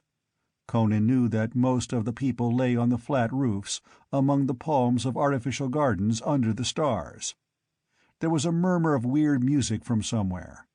Occasionally a bronze chariot rumbled along the flags, and there was a brief glimpse of a tall, hawk-faced noble, with a silk cloak wrapped about him and a gold band with a rearing serpent-head emblem confining his black mane. Of the ebon, naked charioteer bracing his knotty legs against the straining of the fierce Stygian horses. But the people who yet traversed the streets on foot were commoners, slaves, tradesmen, harlots, toilers, and they became fewer as he progressed. He was making toward the temple of Set, where he knew he would be likely to find the priest he sought. He believed he would know Thuthothmes if he saw him, though his one glance had been in the semi-darkness of the Masantian galley. That the man he had seen there had been the priest he was certain. Only occultists high in the mazes of the hideous Black Ring possessed the power of the Black Hand that dealt death by its touch, and only such a man would dare defy Thoth Amon, whom the Western world knew only as a figure of terror and myth. The street broadened, and Conan was aware that he was getting into the part of the city dedicated to the temples. The great structures reared their black bulks against the dim stars, grim, indescribably menacing in the flare of the few torches. And suddenly he heard a low scream from a woman on the other side of the street, and somewhat ahead of him. A naked courtesan wearing the tall plumed headdress of her class. She was shrinking back against the wall, staring across at something he could not yet see. At her cry, the few people on the street halted suddenly, as if frozen. At the same instant, Conan was aware of a sinister slithering ahead of him. Then, about the dark corner of the building he was approaching, poked a hideous, wedge-shaped head, and after it flowed coil after coil of rippling, darkly glistening trunk. The Cimmerian recoiled, remembering tales he had heard, serpents who were sacred to Set, god of Stygia, who men said was himself a serpent. Monsters such as this were kept in the temples of Set, and when they hungered were allowed to crawl forth into the streets to take what prey they wished. Their ghastly feasts were considered a sacrifice to the scaly god. The Stygians within Conan's sight fell to their knees, men and women, and passively awaited their fate.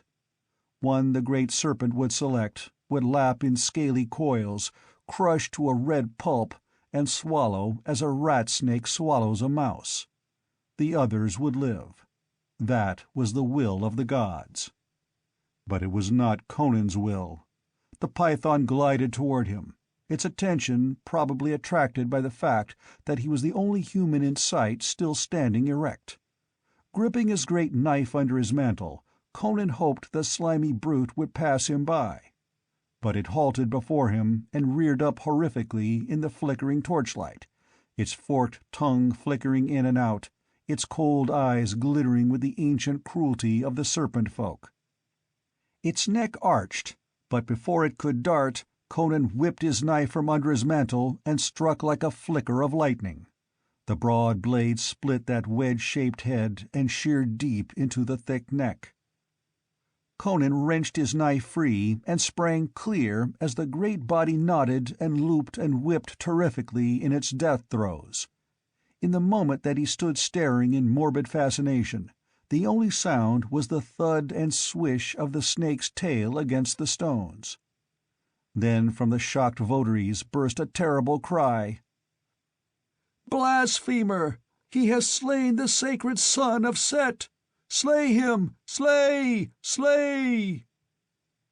Stones whizzed about him, and the crazed Stygians rushed at him, shrieking hysterically, while from all sides others emerged from their houses and took up the cry. With a curse, Conan wheeled and darted into the black mouth of an alley.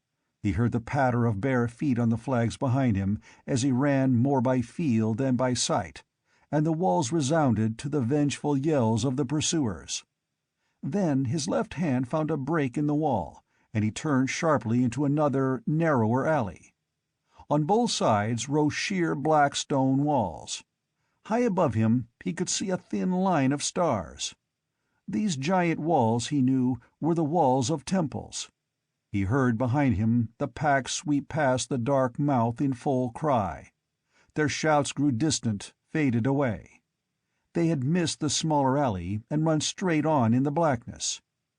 He, too, kept straight ahead, though the thought of encountering another of Set's sons in the darkness brought a shudder from him. Then, somewhere ahead of him, he caught a moving glow, like that of a crawling glowworm. He halted, flattened himself against the wall, and gripped his knife. He knew what it was, a man approaching with a torch. Now it was so close he could make out the dark hand that gripped it, and the dim oval of a dark face. A few more steps and the man would certainly see him. He sank into a tigerish crouch. The torch halted. A door was briefly etched in the glow while the torch-bearer fumbled with it. Then it opened, the tall figure vanished through it, and darkness closed again on the alley. There was a sinister suggestion of furtiveness about that slinking figure, entering the alley door in darkness. A priest, perhaps, returning from some dark errand. But Conan groped toward the door. If one man came up that alley with a torch, others might come at any time. To retreat the way he had come might mean to run full into the mob from which he was fleeing. At any moment they might return, find the narrower alley, and come howling down it. He felt hemmed in by those sheer, unscalable walls, desirous of escape, even if escape meant invading some unknown building. The heavy bronze door was not locked. It opened under his fingers, and he peered through the crack. He was looking into a great square chamber of massive black stone. A torch smoldered in a niche in the wall. The chamber was empty. He glided through the lacquered door and closed it behind him. His sandaled feet made no sound as he crossed the black marble floor. A teak door stood partly open, and gliding through this, knife in hand, he came out into a great, dim, shadowy place whose lofty ceiling was only a hint of darkness high above him, toward which the black wall swept upward. On all sides, black arched doorways opened into the great still hall. It was lit by curious bronze lamps that gave a dim, weird light. On the other side of the great hall a broad black marble stairway, without a railing, marched upward to lose itself in gloom, and above him on all sides dim galleries hung like black stone ledges. Conan shivered. He was in a temple of some Stygian god. If not Set himself, then someone barely less grim. And the shrine did not lack an occupant. In the midst of the great hall stood a black stone altar, massive, somber, without carvings or ornament, and upon it coiled one of the great sacred serpents, its iridescent scales shimmering in the lamplight. It did not move, and Conan remembered stories that the priests kept these creatures drugged part of the time. The Cimmerian took an uncertain step out from the door, then shrank back suddenly, not into the room he had just quitted, but into a velvet-curtained recess. He had heard a soft step somewhere nearby. From one of the black arches emerged a tall, powerful figure in sandals and silken loincloth, with a wide mantle trailing from his shoulders. But face and head were hidden by a monstrous mask, a half-bestial, half-human countenance, from the crest of which floated a mass of ostrich plumes. In certain ceremonies the Stygian priests went masked. Conan hoped the man would not discover him, but some instinct warned the Stygian. He turned abruptly from his destination, which apparently was the stair, and stepped straight to the recess. As he jerked aside the velvet hanging, a hand darted from the shadows, crushed the cry in his throat, and jerked him headlong into the alcove, and the knife impaled him. Conan's next move was the obvious one suggested by logic. He lifted the grinning mask and drew it over his own head. The fisherman's mantle he flung over the body of the priest, which he concealed behind the hangings, and drew the priestly mantle about his own brawny shoulders. Fate had given him a disguise. All Khemi might well be searching now for the blasphemer who dared defend himself against a sacred snake. But who would dream of looking for him under the mask of a priest?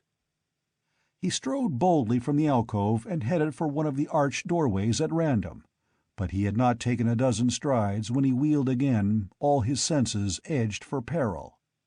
A band of masked figures filed down the stair, appareled exactly as he was. He hesitated, caught in the open, and stood still, trusting to his disguise, though cold sweat gathered on his forehead and the backs of his hands. No word was spoken. Like phantoms, they descended into the great hall and moved past him toward a black arch. The leader carried an ebon staff which supported a grinning white skull, and Conan knew it was one of the ritualistic processions so inexplicable to a foreigner, but which played a strong, and often sinister, part in the Stygian religion. The last figure turned his head slightly toward the motionless Cimmerian, as if expecting him to follow. Not to do what was obviously expected of him would rouse instant suspicion. Conan fell in behind the last man and suited his gait to their measured pace. They traversed a long, dark, vaulted corridor in which, Conan noticed uneasily, the skull on the staff glowed phosphorescently. He felt a surge of unreasoning, wild animal panic that urged him to rip out his knife and slash right and left at these uncanny figures, to flee madly from the grim, dark temple. But he held himself in check, fighting down the dim, monstrous intuitions that rose in the back of his mind and peopled the gloom with shadowy shapes of horror, and presently he barely stifled a sigh of relief as they filed through a great double-valve door which was 3 times higher than a man and emerged into the starlight. Conan wondered if he dared fade into some dark alley, but hesitated, uncertain, and down the long dark street they padded silently, while such folk as they met turned their heads away and fled from them. The procession kept far out from the walls. To turn and bolt into any of the alleys they passed would be too conspicuous. While he mentally fumed and cursed, they came to a low arched gateway in the southern wall, and through this they filed. Ahead of them and about them lay clusters of low, flat-topped mud houses and palm groves, shadowy in the starlight. Now, if ever, thought Conan, was his time to escape his silent companions. But the moment the gate was left behind them, those companions were no longer silent.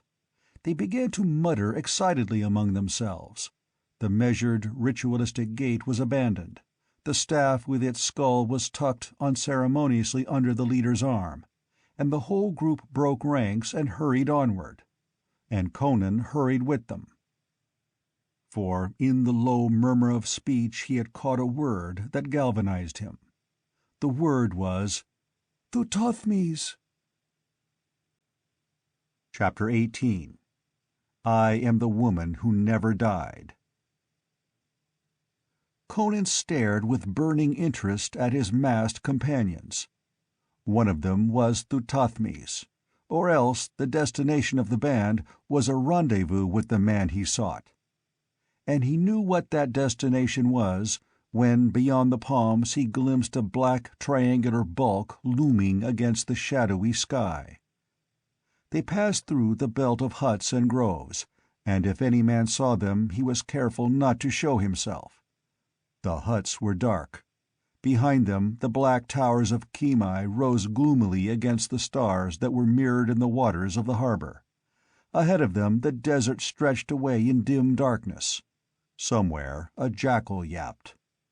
The quick passing sandals of the silent neophytes made no noise in the sand. They might have been ghosts, moving toward that colossal pyramid that rose out of the murk of the desert. There was no sound over all the sleeping land. Conan's heart beat quicker as he gazed at the grim black wedge that stood etched against the stars, and his impatience to close with Thuthothmes in whatever conflict the meeting might mean was not unmixed with a fear of the unknown. No man could approach one of those somber piles of black stone without apprehension.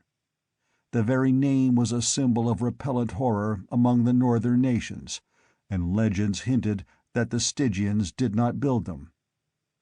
That they were in the land at whatever immeasurably ancient date the dark-skinned people came into the land of the great river. As they approached the pyramid, he glimpsed a dim glow near the base, which presently resolved itself into a doorway, on either side of which brooded stone lions with the heads of women, cryptic, inscrutable nightmares crystallized in stone. The leader of the band made straight for the doorway, in the deep well of which Conan saw a shadowy figure. The leader paused an instant beside this dim figure, and then vanished into the dark interior, and one by one the others followed. As each masked priest passed through the gloomy portal he was halted briefly by the mysterious guardian, and something passed between them, some word or gesture Conan could not make out. Seeing this, the Cimmerian purposely lagged behind, and stooping, pretended to be fumbling with the fastening of his sandal. Not until the last of the masked figures had disappeared did he straighten and approach the portal. He was uneasily wondering if the guardian of the temple were human, remembering some tales he had heard. But his doubts were set at rest. A dim bronze cresset glowing just within the door lighted a long narrow corridor that ran away into blackness, and a man standing silent in the mouth of it, wrapped in a wide black cloak. No one else was in sight. Obviously, the masked priests had disappeared down the corridor. Over the cloak that was drawn about his lower features, the Stygian's piercing eyes regarded Conan sharply. With his left hand he made a curious gesture. On a venture, Conan imitated it. But evidently another gesture was expected. The Stygian's right hand came from under his cloak with a gleam of steel, and his murderous stab would have pierced the heart of an ordinary man. But he was dealing with one whose thews were nerved to the quickness of a jungle cat. Even as the dagger flashed in the dim light, Conan caught the dusky wrist and smashed his clenched right fist against the Stygian's jaw. The man's head went back against the stone wall with a dull crunch that told of a fractured skull. Standing for an instant above him, Conan listened intently. The cresset burned low, casting vague shadows about the door. Nothing stirred in the blackness beyond, though far away and below him, as it seemed, he caught the faint, muffled note of a gong. He stooped and dragged the body behind the great bronze door, which stood wide, opened inward, and then the Cimmerian went warily but swiftly down the corridor, toward what doom he did not even try to guess. He had not gone far when he halted, baffled. The corridor split in two branches, and he had no way of knowing which the masked priests had taken. At a venture he chose the left. The floor slanted slightly downward and was worn smooth as by many feet. Here and there a dim cresset cast a faint nightmarish twilight. Conan wondered uneasily for what purpose these colossal piles had been reared, in what forgotten age. This was an ancient, ancient land. No one knew how many ages the black temples of Stygia had looked against the stars. Narrow black arches opened occasionally to right and left, but he kept to the main corridor, although a conviction that he had taken the wrong branch was growing in him. Even with their start on him, he should have overtaken the priests by this time. He was growing nervous. The silence was like a tangible thing. And yet he had a feeling that he was not alone. More than once, passing a nighted arch, he seemed to feel the glare of unseen eyes fixed upon him. He paused, half-minded to turn back to where the corridor had first branched. He wheeled abruptly, knife lifted, every nerve tingling. A girl stood at the mouth of a smaller tunnel, staring fixedly at him. Her ivory skin showed her to be Stygian of some ancient noble family, and like all such women she was tall, lithe, voluptuously figured, her hair a great pile of black foam, among which gleamed a sparkling ruby. But for her velvet sandals and broad jewel-crusted girdle about her supple waist she was quite nude.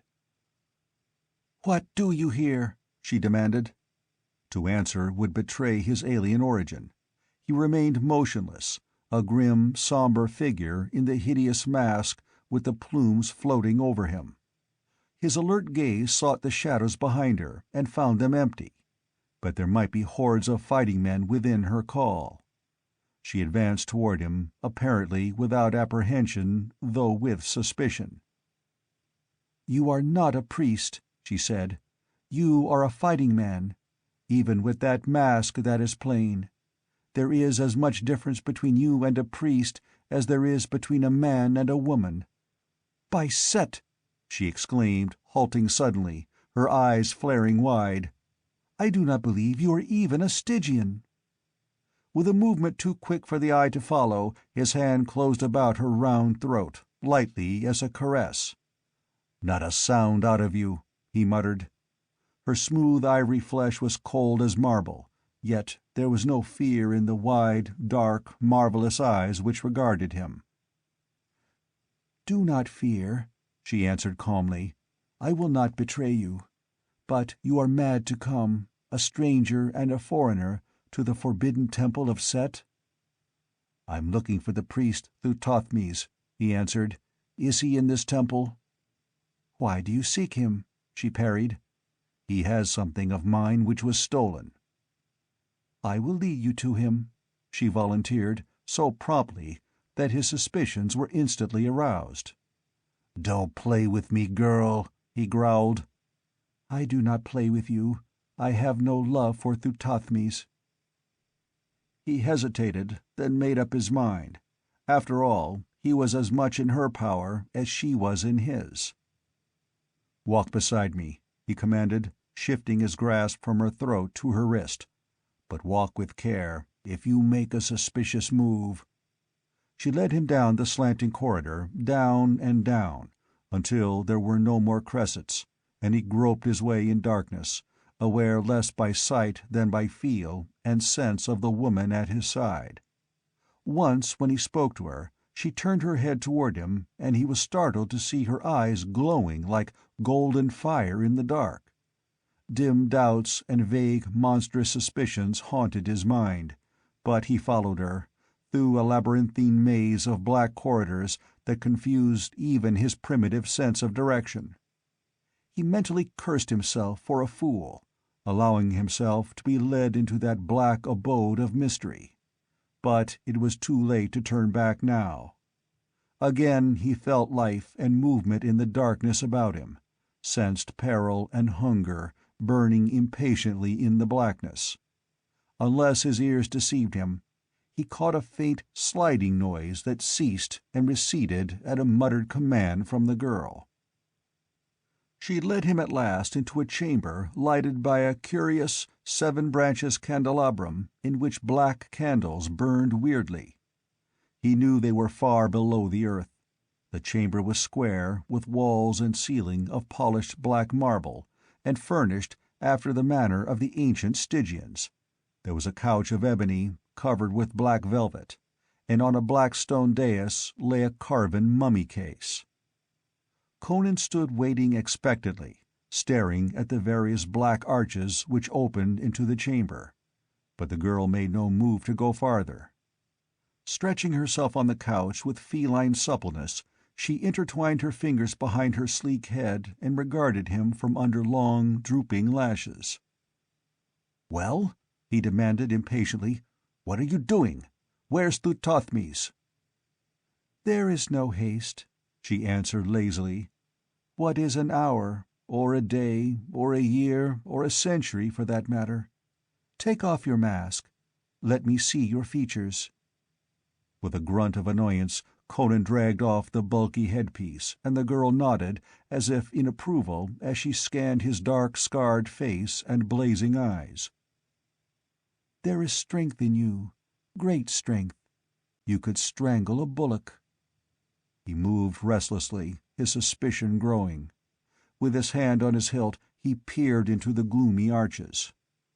"If you've brought me into a trap," he said, "you won't live to enjoy your handiwork. Are you going to get off that couch and do as you promised, or do I have to—" His voice trailed away. He was staring at the mummy case, on which the countenance of the occupant was carved in ivory with the startling vividness of a forgotten art. There was a disquieting familiarity about that carven mask, and with something of a shock he realized what it was. There was a startling resemblance between it and the face of the girl lolling on the ebon couch. She might have been the model from which it was carved, but he knew the portrait was at least centuries old.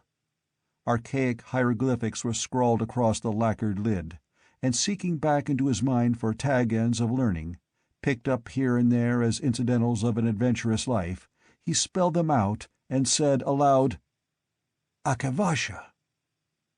"You have heard of Princess Akavasha?" inquired the girl on the couch. "Who hasn't?" he grunted. The name of that ancient, evil, beautiful princess still lived the world over in song and legend, though 10,000 years had rolled their cycles since the daughter of Tuthaman had reveled in purple feasts amid the black halls of ancient Luxor. "Her only sin was that she loved life and all the meanings of life," said the Stygian girl. "To win life, she courted death. She could not bear to think of growing old and shriveled and worn, and dying at last as hags die. She wooed darkness like a lover, and his gift was life. Life that, not being life as mortals know it, can never grow old and fade. She went into the shadows to cheat age and death." Conan glared at her with eyes that were suddenly burning slits, and he wheeled and tore the lid from the sarcophagus. It was empty. Behind him the girl was laughing, and the sound froze the blood in his veins. He whirled back to her, the short hairs on his neck bristling. "You are Akavasha," he grated. She laughed and shook back her burnished locks, spread her arms sensuously. "I am Akavasha. I am the woman who never died, who never grew old, who fools say was lifted from the earth by the gods in the full bloom of her youth and beauty, to queen it forever in some celestial clime. Nay, it is in the shadows that mortals find immortality. 10,000 years ago I died to live forever. Give me your lips, strong man." Rising lithely, she came to him, rose on tiptoe, and flung her arms about his massive neck. Scowling down into her upturned, beautiful countenance, he was aware of a fearful fascination and an icy fear. "Love me," she whispered, her head thrown back, eyes closed and lips parted. "Give me of your blood to renew my youth and perpetuate my everlasting life. I will make you, too, immortal. I will teach you the wisdom of all the ages, all the secrets that have lasted out the eons in the blackness beneath these dark temples. I will make you king of that shadowy horde which revels among the tombs of the ancients when night veils the desert and bats flit across the moon. I am weary of priests and magicians, and captive girls dragged screaming through the portals of death. I desire a man. Love me, barbarian." She pressed her dark head down against his mighty breast, and he felt a sharp pang at the base of his throat. With a curse, he tore her away and flung her sprawling across the couch. "Damned vampire!" Blood was trickling from a tiny wound in his throat. She reared up on the couch like a serpent poised to strike, all the golden fires of hell blazing in her wide eyes. Her lips drew back, revealing white, pointed teeth. "Fool!" she shrieked. "Do you think to escape me? You will live and die in darkness. I have brought you far below the temple. You can never find your way out alone. You can never cut your way through those which guard the tunnels. But for my protection, the sons of Set would long ago have taken you into their bellies. Fool, I shall yet drink your blood." "Keep away from me, or I'll slash you asunder," he grunted, his flesh crawling with revulsion. "You may be immortal, but steel will dismember you." As he backed toward the arch through which he had entered, the light went out suddenly. All the candles were extinguished at once, though he did not know how, for Akavasha had not touched them.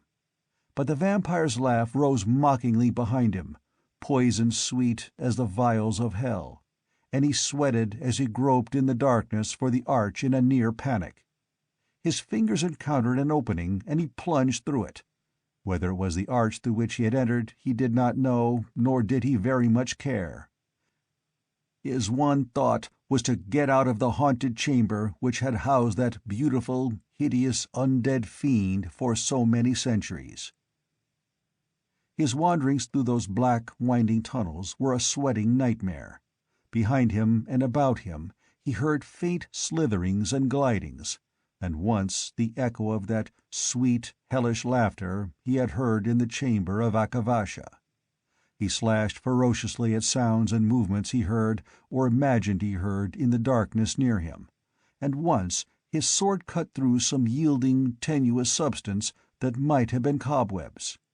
He had a desperate feeling that he was being played with, lured deeper and deeper into ultimate night, before being set upon by demoniac talon and fang. And through his fear ran the sickening revulsion of his discovery. The legend of Akavasha was so old, and among the evil tales told of her ran a thread of beauty and idealism, of everlasting youth. To so many dreamers and poets and lovers, she was not alone the evil princess of Stygian legend, but the symbol of eternal youth and beauty, shining forever in some far realm of the gods. And this was the hideous reality. This foul perversion was the truth of that everlasting life. Through his physical revulsion ran the sense of a shattered dream of man's idolatry. Its glittering gold proved slime and cosmic filth. A wave of futility swept over him, a dim fear of the falseness of all men's dreams and idolatries. And now he knew that his ears were not playing him tricks. He was being followed, and his pursuers were closing in on him. In the darkness sounded shufflings and slidings that were never made by human feet. No, nor by the feet of any normal animal. The underworld had its bestial life too, perhaps. They were behind him. He turned to face them, though he could see nothing, and slowly backed away. Then the sound ceased, even before he turned his head and saw, somewhere down the long corridor, a glow of light. Chapter 19. In the Hall of the Dead. Conan moved cautiously in the direction of the light he had seen, his ear cocked over his shoulder. But there was no further sound of pursuit, though he felt the darkness pregnant with sentient life. The glow was not stationary. It moved, bobbing grotesquely along. Then he saw the source. The tunnel he was traversing crossed another, wider corridor some distance ahead of him. And along this latter tunnel filed a bizarre procession. 4 tall, gaunt men in black, hooded robes, leaning on staffs. The leader held a torch above his head, a torch that burned with a curious, steady glow. Like phantoms, they passed across his limited range of vision and vanished, with only a fading glow to tell of their passing. Their appearance was indescribably eldritch. They were not Stygians, not like anything Conan had ever seen. He doubted if they were even humans. They were like black ghosts, stalking ghoulishly along the haunted tunnels. But his position could be no more desperate than it was. Before the inhuman feet behind him could resume their slithering advance at the fading of the distant illumination, Conan was running down the corridor. He plunged into the other tunnel and saw, far down it, small in the distance, the weird procession moving in the glowing sphere. He stole noiselessly after them, then shrank suddenly back against the wall as he saw them halt and cluster together as if conferring on some matter. They turned as if to retrace their steps, and he slipped into the nearest archway. Groping in the darkness to which he had become so accustomed that he could all but see through it, he discovered that the tunnel did not run straight but meandered, and he fell back beyond the first turn so that the light of the stranger should not fall on him as they passed. He stood there. He was aware of a low hum of sound from somewhere behind him, like the murmur of human voices. Moving down the corridor in that direction, he confirmed his first suspicion. Abandoning his original intention of following the ghoulish travelers to whatever destination might be theirs, he set out in the direction of the voices. Presently he saw a glint of light ahead of him, and turning into the corridor from which it issued, saw a broad arch filled with a dim glow at the other end. On his left, a narrow stone stair went upward, and instinctive caution prompted him to turn and mount the stair. The voices he heard were coming from beyond that flame-filled arch. The sounds fell away beneath him as he climbed, and presently he came out through a low arched door into a vast open space glowing with a weird radiance. He was standing on a shadowy gallery from which he looked down into a broad, dim-lit hall of colossal proportions. It was the Hall of the Dead, which few ever see but the silent priests of Stygia. Along the black walls rose tier above tier of carven, painted sarcophagi. Each stood in a niche in the dusky stone, and the tiers mounted up and up to be lost in the gloom above. Thousands of carven masks stared impassively down upon the group in the midst of the hall, rendered futile and insignificant by that vast array of the dead. Of this group, 10 were priests, and though they had discarded their masks, Conan knew they were the priests he had accompanied to the pyramid. They stood before a tall, hawk-faced man beside a black altar on which lay a mummy in rotting swathings. And the altar seemed to stand in the heart of a living fire which pulsed and shimmered, dripping flakes of quivering golden flame on the black stones about it. This dazzling glow emanated from a great red jewel which lay upon the altar, and in the reflection of which the faces of the priests looked ashy and corpse-like. As he looked, Conan felt the pressure of all the weary leagues and the weary nights and days of his long quest, and he trembled with the mad urge to rush among those silent priests, clear his way with mighty blows of naked steel, and grasp the red gem with passion-taut fingers. But he gripped himself with iron control, and crouched down in the shadow of the stone balustrade. A glance showed him that a stair led down into the hall from the gallery, hugging the wall and half hidden in the shadows. He glared into the dimness of the vast place, seeking other priests or votaries, but saw only the group about the altar. In that great emptiness the voice of the man beside the altar sounded hollow and ghostly. "And so the word came southward. The night wind whispered it, the ravens croaked of it as they flew, and the grim bats told it to the owls and the serpents that lurk in hoary ruins. Werewolf and vampire knew, and the ebon-bodied demons that prowl by night. The sleeping night of the world stirred and shook its heavy mane, and there began a throbbing of drums in deep darkness, and the echoes of far, weird cries frightened men who walked by dusk. For the heart of Ahriman had come again into the world to fulfill its cryptic destiny.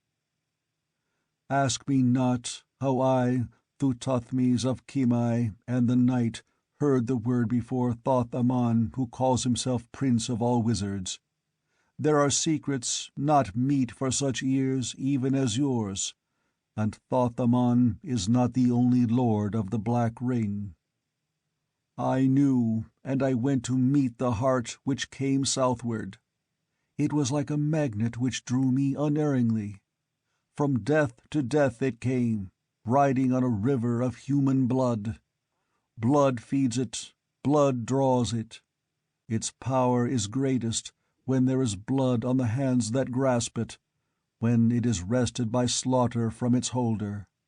Wherever it gleams, blood is spilt and kingdoms totter, and the forces of nature are put in turmoil.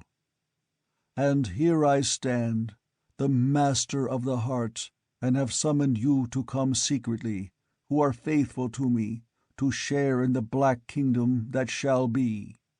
Tonight you shall witness the breaking of Thoth-Amon's chains which enslave us, and the birth of empire. Who am I, even I, Thuthothmes, to know what powers lurk and dream in those crimson deeps? It holds secrets forgotten for 3,000 years, but I shall learn. These shall tell me." He waved his hand toward the silent shapes that lined the hall. "See how they sleep, staring through their carven masks, kings, queens, generals, priests, wizards, the dynasties and the nobility of Stygia for 10,000 years. The touch of the heart will awaken them from their long slumber. Long, long the heart throbbed and pulsed in ancient Stygia. Here was its home in the centuries before it journeyed to Acheron. The ancients knew its full power, and they will tell me when by its magic I restore them to life to labor for me. I will rouse them, will waken them, will learn their forgotten wisdom, the knowledge locked in those withered skulls. By the lore of the dead we shall enslave the living. Aye, kings and generals and wizards of old shall be our helpers and our slaves. Who shall stand before us? Look, this dried, shriveled thing on the altar was once Thoth-Mekri, a high priest of Set, who died 3,000 years ago. He was an adept of the Black Ring. He knew of the heart. He will tell us of its powers. Lifting the great jewel, the speaker laid it on the withered breast of the mummy, and lifted his hand as he began an incantation. But the incantation was never finished. With his hand lifted and his lips parted, he froze, glaring past his acolytes, and they wheeled to stare in the direction in which he was looking. Through the black arch of a door, 4 gaunt, black-robed shapes had filed into the great hall. Their faces were dim yellow ovals in the shadow of their hoods. "Who are you?" ejaculated Thuthothmes in a voice as pregnant with danger as the hiss of a cobra. "Are you mad to invade the holy shrine of Set?" The tallest of the strangers spoke, and his voice was toneless as a chiton temple bell. "We follow Conan of Aquilonia." "He is not here," answered Thuthothmes, shaking back his mantle from his right hand with a curious, menacing gesture, like a panther unsheathing his talons. "You lie. He is in this temple. We tracked him from a corpse behind the bronze door of the outer portal through a maze of corridors. We were following his devious trail when we became aware of this conclave. We go now to take it up again, but first give us the heart of Ahriman." "Death is the portion of madmen," murmured Thuthothmes, moving nearer the speaker. His priest closed in on cat-like feet, but the strangers did not appear to heed. "Who can look upon it without desire?" said the chiton. "In Khitai we have heard of it. It will give us power over the people which cast us out. Glory and wonder dream in its crimson deeps. Give it to us before we slay you." A fierce cry rang out as a priest leapt with a flicker of steel. Before he could strike, a scaly staff licked out and touched his breast, and he fell as a dead man falls. In an instant the mummies were staring down on a scene of blood and horror. Curved knives flashed and crimsoned, snaky staffs licked in and out, and whenever they touched a man, that man screamed and died. At the first stroke, Conan had bounded up and was racing down the stairs. He caught only glimpses of that brief, fiendish fight, saw men swaying, locked in battle and streaming blood, saw one chiton fairly hacked to pieces, yet still on his feet and dealing death, when Thuthothmes smote him on the breast with his open empty hand and he dropped dead, though naked steel had not been enough to destroy his uncanny vitality. By the time Conan's hurtling feet left the stair, the fight was all but over. 3 of the chitons were down, slashed and cut to ribbons and disemboweled. But of the Stygians, only Thuthothmes remained on his feet. He rushed at the remaining chiton, his empty hand lifted like a weapon, and that hand was black as that of a negro. But before he could strike, the staff in the tall chiton's hand licked out, seeming to elongate itself as the yellow man thrust.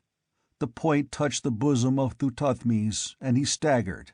Again and yet again the staff licked out, and Thuthothmes reeled and fell dead, his features blotted out in a rush of blackness that made the whole of him the same hue as his enchanted hand. The chiton turned toward the jewel that burned on the breast of the mummy, but Conan was before him. In a tense stillness the two faced each other, amid that shambles, with the carven mummy staring down upon them. "Far have I followed you, O King of Aquilonia," said the chiton calmly. "Down the long river and over the mountains, across Poitain and Zingara and through the hills of Argos and down the coast.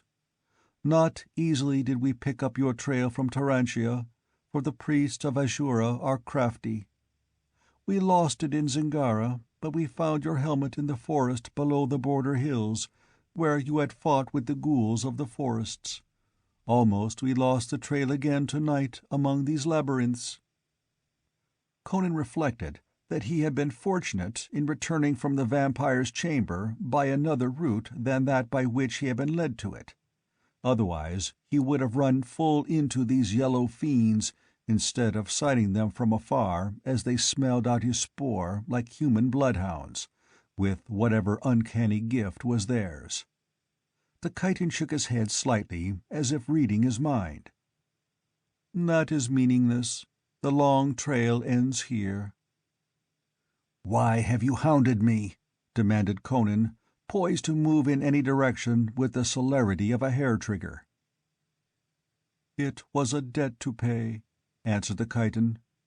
"To you who are about to die, I will not withhold knowledge. We were vassals of the King of Aquilonia, Valerius. Long we served him, but of that service we are free now, my brothers by death, and I by the fulfillment of obligation. I shall return to Aquilonia with two hearts. For myself, the heart of Ahriman. For Valerius, the heart of Conan.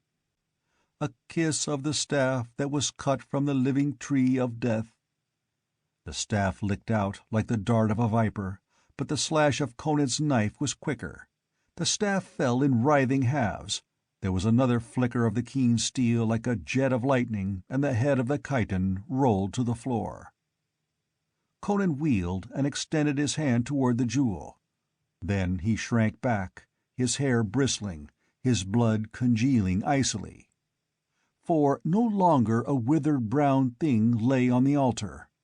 The jewel shimmered on the full, arching breast of a naked, living man who lay among the moldering bandages. Living, Conan could not decide. The eyes were like dark, murky glass under which shone inhuman, somber fires. Slowly the man rose, taking the jewel in his hand. He towered beside the altar, dusky, naked, with a face like a carven image. Mutely he extended his hand toward Conan, with the jewel throbbing like a living heart within it. Conan took it, with an eerie sensation of receiving gifts from the hand of the dead, but somehow realized that the proper incantations had not been made. The conjurement had not been completed. Life had not been fully restored to his corpse. "Who are you?" demanded the Cimmerian. The answer came in a toneless monotone, like the dripping of water from stalactites in subterranean caverns. "I was Thothmekri. I am dead." "Well, lead me out of this accursed temple, will you?" Conan requested, his flesh crawling. With measured, mechanical steps, the dead man moved toward a black arch. Conan followed him. A glance back showed him once again the vast, shadowy hall with its tier of sarcophagi, the dead men sprawled about the altar. The head of the chiton he had slain stared sightless up at the sweeping shadows. The glow of the jewel illuminated the black tunnels like an ensorcelled lamp, dripping golden fire. Once Conan caught a glimpse of ivory flesh in the shadows, believed he saw the vampire that was Akavasha shrinking back from the glow of the jewel, and with her other less human shapes scuttled or shambled into the darkness. The dead man strode straight on, looking neither to right nor left. His pace was changeless as the tramp of doom. Cold sweat gathered thick on Conan's flesh. Icy doubts assailed him. How could he know that this terrible figure out of the past was leading him to freedom? But he knew that, left to himself, he could never untangle this bewitched maze of corridors and tunnels. He followed his awful guide through blackness that loomed before and behind them, and was filled with skulking shapes of horror and lunacy that cringed from the blinding glow of the heart. Then the bronze doorway was before him, and Conan felt the night wind blowing across the desert, and saw the stars, and the starlit desert across which streamed the great black shadow of the pyramid. Thaumaecri pointed silently into the desert, and then turned and stalked soundlessly back in the darkness. Conan stared after that silent figure that receded into the blackness on soundless, inexorable feet, as one that moves to a known and inevitable doom or returns to everlasting sleep. With a curse, the Cimmerian leapt from the doorway and fled into the desert as if pursued by demons. He did not look back toward the pyramid or toward the black towers of Khemi looming dimly across the sands. He headed southward toward the coast, and he ran as a man runs in ungovernable panic. The violent exertion shook his brain free of black cobwebs. The clean desert wind blew the nightmares from his soul, and his revulsion changed to a wild tide of exultation before the desert gave way to a tangle of swampy growth through which he saw the black water lying before him and the venturer at anchor. He plunged through the undergrowth, hip-deep in the marshes, dived headlong into the deep water, heedless of sharks or crocodiles, and swam to the galley, and was clambering up the chain onto the deck, dripping and exultant, before the watch saw him. "Awake, you dogs!" roared Conan, knocking aside the spear the startled lookout thrust at his breast. "Heave up the anchor! Lay to the doors! Give that fisherman a helmetful of gold and put him ashore! Dawn will soon be breaking, and before sunrise we must be racing for the nearest port of Zingara." He whirled about his head the great jewel, which threw off splashes of light that spotted the deck with golden fire. Chapter 20. Out of the dust shall Acheron arise. Winter had passed from Aquilonia. Leaves sprang out on the limbs of trees, and the fresh grass smiled to the touch of the warm southern breezes. But many a field lay idle and empty. Many a charred heap of ashes marked the spot where proud villas or prosperous towns had stood. Wolves prowled openly along the grass-grown highways, and bands of gaunt, masterless men slunk through the forests. Only in Tarantia was feasting and wealth and pageantry. Valerius ruled like one touched with madness.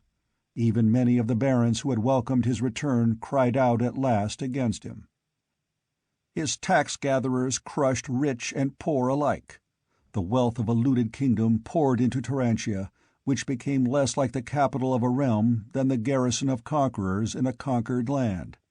Its merchants waxed rich, but it was a precarious prosperity, for none knew when he might be accused of treason on a trumped-up charge, and his property confiscated, himself cast into prison or brought to the bloody block. Valerius made no attempt to conciliate his subjects. He maintained himself by means of the Nemedian soldiery and by desperate mercenaries. He knew himself to be a puppet of Amalric. He knew that he ruled only on the sufferance of the Nemedian. He knew that he could never hope to unite Aquilonia under his rule and cast off the yoke of his masters, for the outland provinces would resist him to the last drop of blood. And for that matter, the Nemedians would cast him from his throne if he made any attempt to consolidate his kingdom. He was caught in his own vice. The gall of defeated pride corroded his soul, and he threw himself into a reign of debauchery, as one who lives from day to day without thought or care for tomorrow. Yet there was a subtlety in his madness, so deep that not even Amalric guessed it. Perhaps the wild, chaotic years of wandering as an exile had bred in him a bitterness beyond common conception. Perhaps his loathing of his present position increased this bitterness to a kind of madness. At any event, he lived with one desire: to cause the ruin of all who associated with him. He knew that his rule would be over the instant he had served Amalric's purpose. He knew, too, that so long as he continued to oppress his native kingdom, the Nemedian would suffer him to reign, for Amalric wished to crush Aquilonia into ultimate submission, to destroy its last shred of independence, and then at last to seize it himself, rebuild it after his own fashion with his vast wealth, and use its men and natural resources to wrest the crown of Nemedia from Tarascus. For the throne of an emperor was Amalric's ultimate ambition, and Valerius knew it. Valerius did not know whether Tarascus suspected this, but he knew that the king of Nemedia approved of his ruthless course. Tarascus hated Aquilonia with a hate born of old wars. He desired only the destruction of the Western Kingdom. And Valerius intended to ruin the country so utterly that not even Amalric's wealth could ever rebuild it. He hated the Baron quite as much as he hated the Aquilonians, and hoped only to live to see the day when Aquilonia lay in utter ruin, and Tarascus and Amalric were locked in hopeless civil war that would as completely destroy Nemedia. He believed that the conquest of the still defiant provinces of Gunderland and Poitou and the Bossonian Marches would mark his end as king. He would then have served Amalric's purpose and could be discarded. So he delayed the conquest of these provinces, confining his activities to objectless raids and forays, meeting Amalric's urges for action with all sorts of plausible objections and postponements. His life was a series of feasts and wild debauches. He filled his palace with the fairest girls of the kingdom, willing or unwilling. He blasphemed the gods, and sprawled drunken on the floor of the banquet hall wearing the golden crown, and staining his royal purple robes with the wine he spilled. In gusts of bloodlust he festooned the gallows in the market square with dangling corpses, glutted the axes of the headsmen, and sent his Nemedian horsemen thundering through the land, pillaging and burning. Driven to madness, the land was in a constant upheaval of frantic revolt, savagely suppressed. Valerius plundered and raped and looted and destroyed until even Amalric protested, warning him that he would beggar the kingdom beyond repair, not knowing that such was his fixed determination. While in both Aquilonia and Nemedia men talked of the madness of the king, in Nemedia men talked much of Zaltotun, the masked one. Yet few saw him on the streets of Belverus. Men said he spent much of his time in the hills, in curious conclaves with surviving remnants of an old race, dark, silent folk who claimed descent from an ancient kingdom. Men whispered of drums beating far up in the dreaming hills, of fires glowing in the darkness, and strange chantings borne on the winds, chantings and rituals forgotten centuries ago except as meaningless formulas mumbled beside mountain hearths in villages whose inhabitants differed strangely from the people of the valleys. The reason for these conclaves none knew, unless it was Erastes, who frequently accompanied the Pythonian and on whose countenance a haggard shadow was growing. But in the full flood of spring a sudden whisper passed over the sinking kingdom that woke the land to eager life. It came like a murmurous wind drifting up from the south, waking men sunk in the apathy of despair. Yet how it first came none could truly say. Some spoke of a strange, grim old woman who came down from the mountains with her hair flowing in the wind, and a great grey wolf following her like a dog. Others whispered of the priests of Ashura, who stole like furtive phantoms from Gunderland to the marches of Poitou and to the forest villages of the Bossonians. However the word came, revolt ran like a flame along the borders. Outlying Nemedian garrisons were stormed and put to the sword, foraging parties were cut to pieces, The West was up in arms, and there was a different air about the rising, a fierce resolution and inspired wrath rather than the frantic despair that had motivated the preceding revolts. It was not only the common people. Barons were fortifying their castles and hurling defiance at the governors of the provinces. Bands of Bossonians were seen moving along the edges of the marches. Stocky, resolute men in brigandines and steel caps, with longbows in their hands. From the inert stagnation of dissolution and ruin the realm was suddenly alive, vibrant and dangerous. So Amalric sent in haste for Tarascus, who came with an army. In the royal palace in Tarantia, the two kings and Amalric discussed the rising. They had not sent for Zalto Tun, immersed in his cryptic studies in the Nemedian hills. Not since that bloody day in the valley of the Valkia had they called upon him for aid of his magic, and he had drawn apart, communing but little with them, apparently indifferent to their intrigues. Nor had they sent for Orastes, but he came, and he was white as spume blown before the storm. He stood in the gold-domed chamber where the kings held conclave, and they beheld in amazement his haggard stare, the fear they had never guessed the mind of Orastes could hold. "You are weary, Orastes," said Amalric. "Sit upon the divan, and I will have a slave fetch you wine. You have ridden hard." Orastes waved aside the invitation. "I have killed 3 horses on the road from Belverus. I cannot drink wine, I cannot rest, until I have said what I have to say." He paced back and forth as if some inner fire would not let him stand motionless, and halting before his wondering companions, "When we employed the heart of Ahriman to bring a dead man back to life," Orastes said abruptly, "we did not weigh the consequences of tampering in the black dust of the past. The fault is mine, and the sin. We thought only of our ambitions, forgetting what ambitions this man might himself have. And we have loosed a demon upon the earth, a fiend inexplicable to common humanity.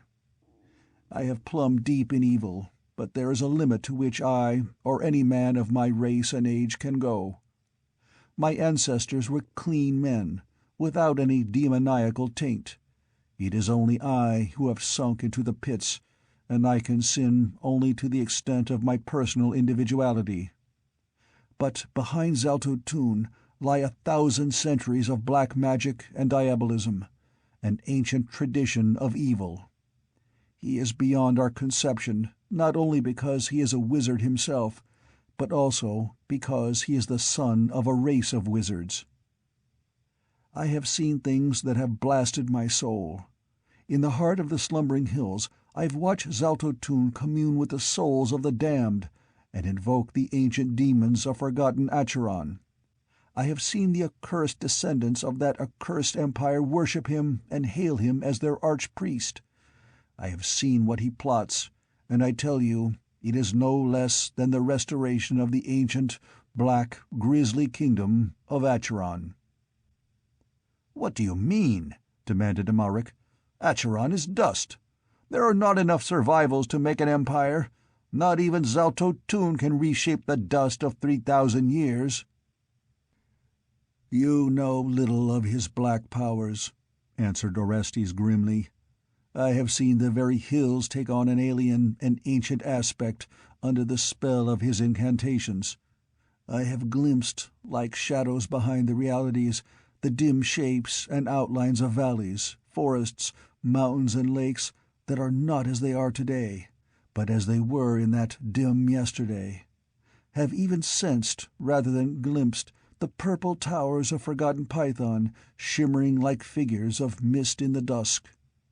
And in the last conclave to which I accompanied him, understanding of his sorcery came to me at last, while the drums beat and the beast-like worshippers howled with their heads in the dust. I tell you, he would restore Acheron by his magic, by the sorcery of a gigantic blood sacrifice such as the world has never seen. He would enslave the world, and with a deluge of blood wash away the present and restore the past." "You are mad!" exclaimed Tarascus. "Mad? Orestes turned a haggard stare upon him. "Can any man see what I have seen and remain wholly sane? Yet I speak the truth. He plots the return of Acheron, with its towers and wizards and kings and horrors, as it was in the long ago. The descendants of Acheron will serve him as a nucleus upon which to build, but it is the blood and the bodies of the people of the world today that will furnish the mortar and the stones for the rebuilding. I cannot tell you how. My own brain reels when I try to understand. But I have seen. Acheron will be Acheron again, and even the hills, the forests, and the rivers will resume their ancient aspect. Why not? If I, with my tiny store of knowledge, could bring to life a man dead 3,000 years, why cannot the greatest wizard of the world bring back to life a kingdom dead 3,000 years? Out of the dust shall Acheron arise at his bidding." "How can we thwart him?" asked Tarascus, impressed. "There is but one way," answered Orestes. "We must steal the heart of Ahriman."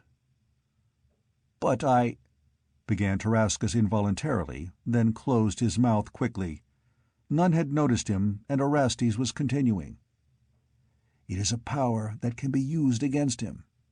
With it in my hands I might defy him. But how shall we steal it? He has it hidden in some secret place, from which not even a Zamorian thief might filch it. I cannot learn its hiding place. If he would only sleep again the sleep of the Black Lotus, but the last time he slept thus was after the Battle of the Valkia, when he was weary because of the great magic he had performed, and—" The door was locked and bolted, but it swung silently open, and Zaltotun stood before them, calm, tranquil, stroking his patriarchal beard. But the lambent lights of hell flickered in his eyes. "I have taught you too much," he said calmly, pointing a finger like an index of doom at Orestes. And before any could move, he had cast a handful of dust on the floor near the feet of the priest, who stood like a man turned to marble. It flamed, smoldered. A blue serpentine of smoke rose and swayed upward about Orestes in a slender spiral. And when it had arisen above his shoulders it curled about his neck with a whipping suddenness, like the stroke of a snake. Orestes' scream was choked to a gurgle. His hands flew to his neck, his eyes were distended, his tongue protruded. The smoke was like a blue rope about his neck. Then it faded and was gone, and Orestes slumped to the floor, a dead man. Zaltotun smote his hands together, and two men entered, men often observed accompanying him, small, repulsively dark, with red oblique eyes and pointed rat-like teeth. They did not speak. Lifting the corpse, they bore it away. Dismissing the matter with a wave of his hand, Zaltotun seated himself at the ivory table about which sat the Pale Kings. "Why are you in conclave?" he demanded. "The Aquilonians have risen in the west," answered Amalric, recovering from the grisly jolt the death of Orestes had given him. "The fools believe that Conan is alive, and coming at the head of a Poitanian army to reclaim his kingdom. If he had reappeared immediately after Valkia, or if a rumor had been circulated that he lived, the central provinces would not have risen under him. They feared your powers so. But they have become so desperate under Valerius' misrule that they are ready to follow any man who can unite them against us, and prefer sudden death to torture and continual misery. Of course, the tale has lingered stubbornly in the land that Conan was not really slain at Valkia, but not until recently have the masses accepted it. But Palantides is back from exile in Ophir, swearing that the king was ill in his tent that day, and that a man-at-arms wore his harness, and a squire, who but recently recovered from the stroke of a mace received at Valkia, confirms his tale, or pretends to. An old woman with a pet wolf has wandered up and down the land proclaiming that King Conan yet lives, and will return some day to reclaim the crown. And of late the cursed priests of Ashura sing the same song. They claim that word has come to them by some mysterious means that Conan is returning to reconquer his domain. I cannot catch either her or them. This is, of course, a trick of Trocero's. My spies tell me there is indisputable evidence that the Poitanians are gathering to invade Aquilonia. I believe that Trocero will bring forward some pretender who he will claim is King Conan." Tarascus laughed, but there was no conviction in his laughter. He surreptitiously felt of a scar beneath his jupon, and remembered ravens that cawed on the trail of a fugitive, remembered the body of his squire, Eridius, brought back from the border mountains horribly mangled, by a great grey wolf, his terrified soldiers said.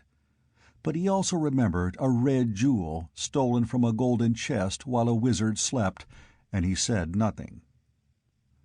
And Valerius remembered a dying nobleman who gasped out a tale of fear, and he remembered 4 Chitons who disappeared into the mazes of the south and never returned. But he held his tongue, for hatred and suspicion of his allies ate at him like a worm, and he desired nothing so much as to see both rebels and Nemedians go down locked in the death grip. But Amalric exclaimed, "It is absurd to dream that Conan lives."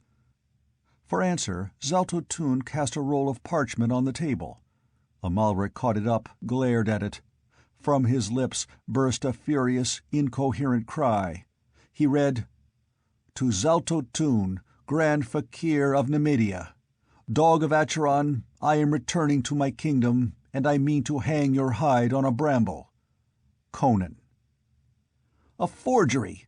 exclaimed Amalric. Zaltotun shook his head. "It is genuine. I have compared it with the signature on the royal documents on record in the libraries of the court. None could imitate that bold scrawl." "Then, if Conan lives," muttered Amalric, "this uprising will not be like the others, for he is the only man living who can unite the Aquilonians." "But," he protested, "this is not like Conan. Why should he put us on our guard with his boasting? One would think that he would strike without warning, after the fashion of the barbarians." "We are already warned," pointed out Zaltotun. "Our spies have told us of preparations for war in Poitain. He could not cross the mountains without our knowledge, so he sends me his defiance in characteristic manner." "Why to you?" demanded Valerius. "Why not to me or to Tarascus?" Zaltotun turned his inscrutable gaze upon the king. "Conan is wiser than you," he said at last. "He already knows what you kings have yet to learn, that it is not Tarascus, nor Valerius, no, nor Amalric, but Zaltotun who is the real master of the Western nations." They did not reply. They sat staring at him, assailed by a numbing realization of the truth of his assertion. "There is no road for me but the Imperial Highway," said Zaltotun. "But first we must crush Conan. I do not know how he escaped me at Belverus, for knowledge of what happened while I lay in the slumber of the Black Lotus is denied me. But he is in the south, gathering an army. It is his last, desperate blow, made possible only by the desperation of the people who have suffered under Valerius. Let him rise. I hold them all in the palm of my hand. We will wait until he moves against us, and then we will crush him once and for all.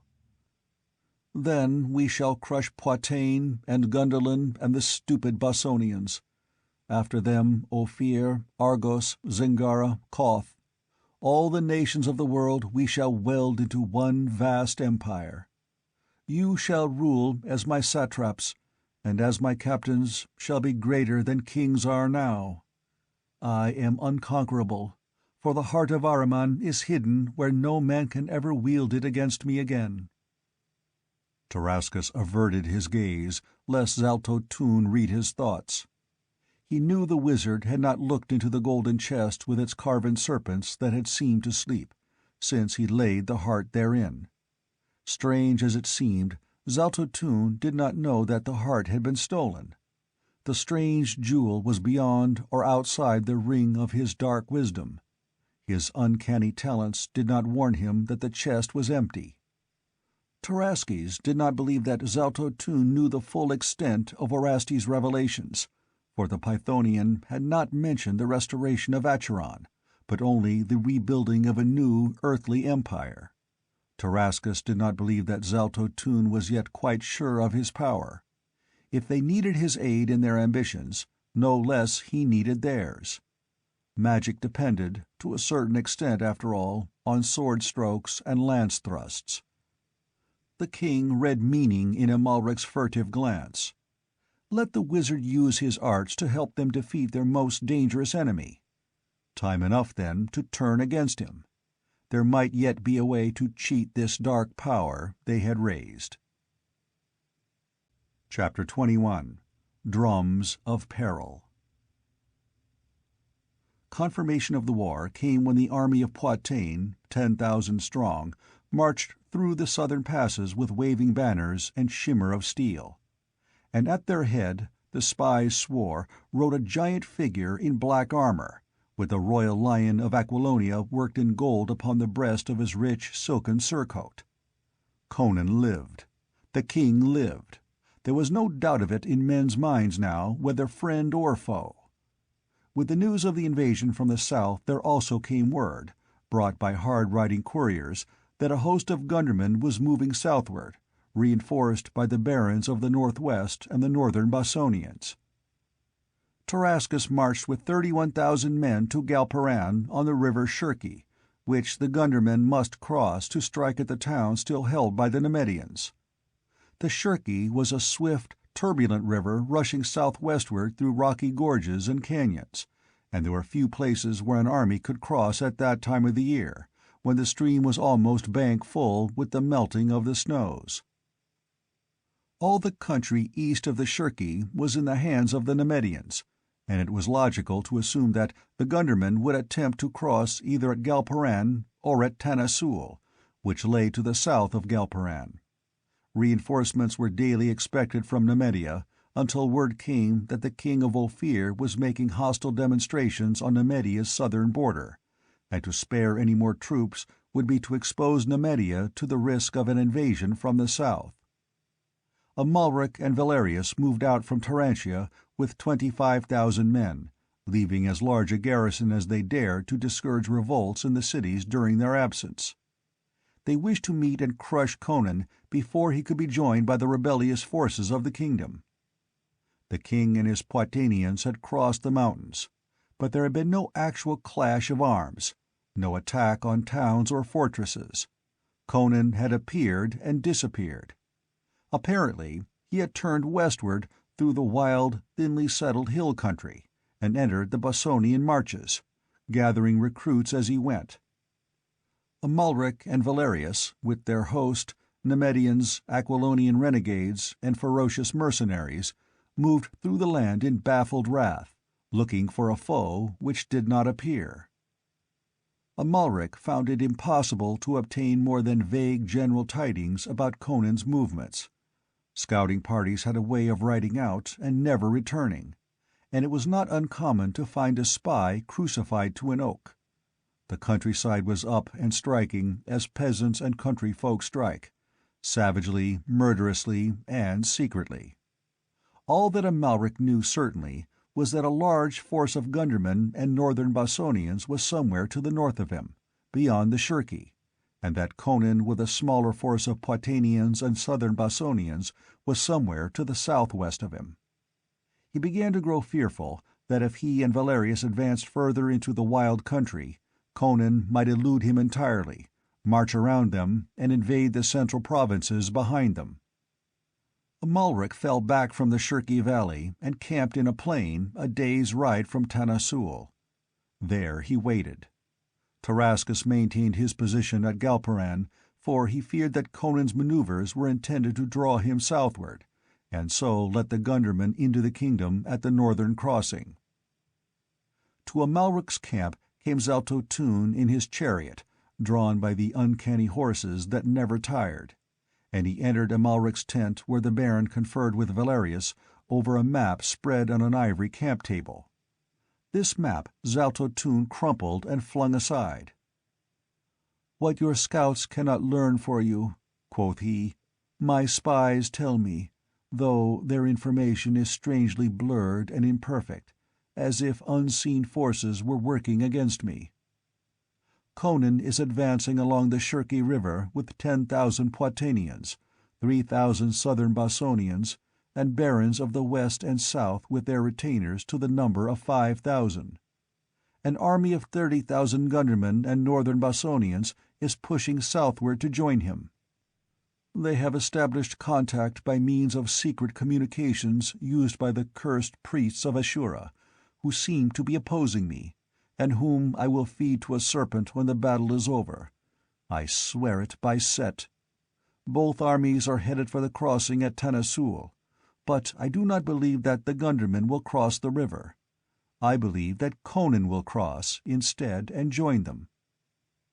"Why should Conan cross the river?" "Because it is to his advantage to delay the battle. The longer he waits, the stronger he will become, the more precarious our position. The hills on the other side of the river swarm with people passionately loyal to his cause, broken men, refugees, fugitives from Valerius' cruelty. From all over the kingdom men are hurrying to join his army, singly and by companies. Daily, parties from our armies are ambushed and cut to pieces by country folk. Revolt grows in the central provinces, and will soon burst into open rebellion. The garrisons we left there are not sufficient, and we can hope for no reinforcements from Nemedia for the time being. I see the hand of Pallantides in this brawling in the Ophirian frontier. He has kin in Ophir. If we do not catch and crush Conan quickly, the provinces will be in a blaze of revolt behind us. We shall have to fall back to Turantia to defend what we have taken, and we may have to fight our way through a country in rebellion, with Conan's whole force at our heels, and then stand siege in the city itself, with enemies within as well as without. No, we cannot wait. We must crush Conan before his army grows too great, before the central provinces rise. With his head hanging above the gate at Turantia, you will see how quickly the rebellion will fall apart." "Why do you not put a spell on his army to slay them all?" asked Valerius, half in mockery. Zaltotun stared at the Aquilonian as if he read the full extent of the mocking madness that lurked in those wayward eyes. "Do not worry," he said at last. "My arts shall crush Conan finally like a lizard under the heel. But even sorcery is aided by pikes and swords." "If he crosses the river and takes up his position in the Goralian hills, he may be hard to dislodge," said Amalric. "But if we catch him in the valley on this side of the river, we can wipe him out. How far is Conan from Tanasul?" "At the rate he is marching, he should reach the crossing sometime tomorrow night. His men are rugged, and he is pushing them hard. He should arrive there at least a day before the Gundermen." "Good!" Amalric smote the table with his clenched fist. "I can reach Tanasul before he can. I'll send a rider to Tarascus, bidding him to follow me to Tanasul. By the time he arrives, I will have cut Conan off from the crossing and destroyed him. Then our combined force can cross the river and deal with the Gundermen." Zaltotun shook his head impatiently.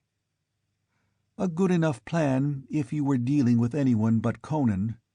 But your 25,000 men are not enough to destroy his 18,000 before the Gundermen come up. They will fight with the desperation of wounded panthers. And suppose the Gundermen come up while the hosts are locked in battle. You will be caught between two fires and destroyed before Tarascus can arrive. He will reach Tanasul too late to aid you." "What then?" demanded Amalric. "Move with your whole strength against Conan," answered the man from Acheron. "Send a rider bidding Tarascus join us here. We will wait his coming. Then we will march together to Tanasul." "But while we wait," protested Amalric, "Conan will cross the river and join the Gundermen." "Conan will not cross the river," answered Zaltotun.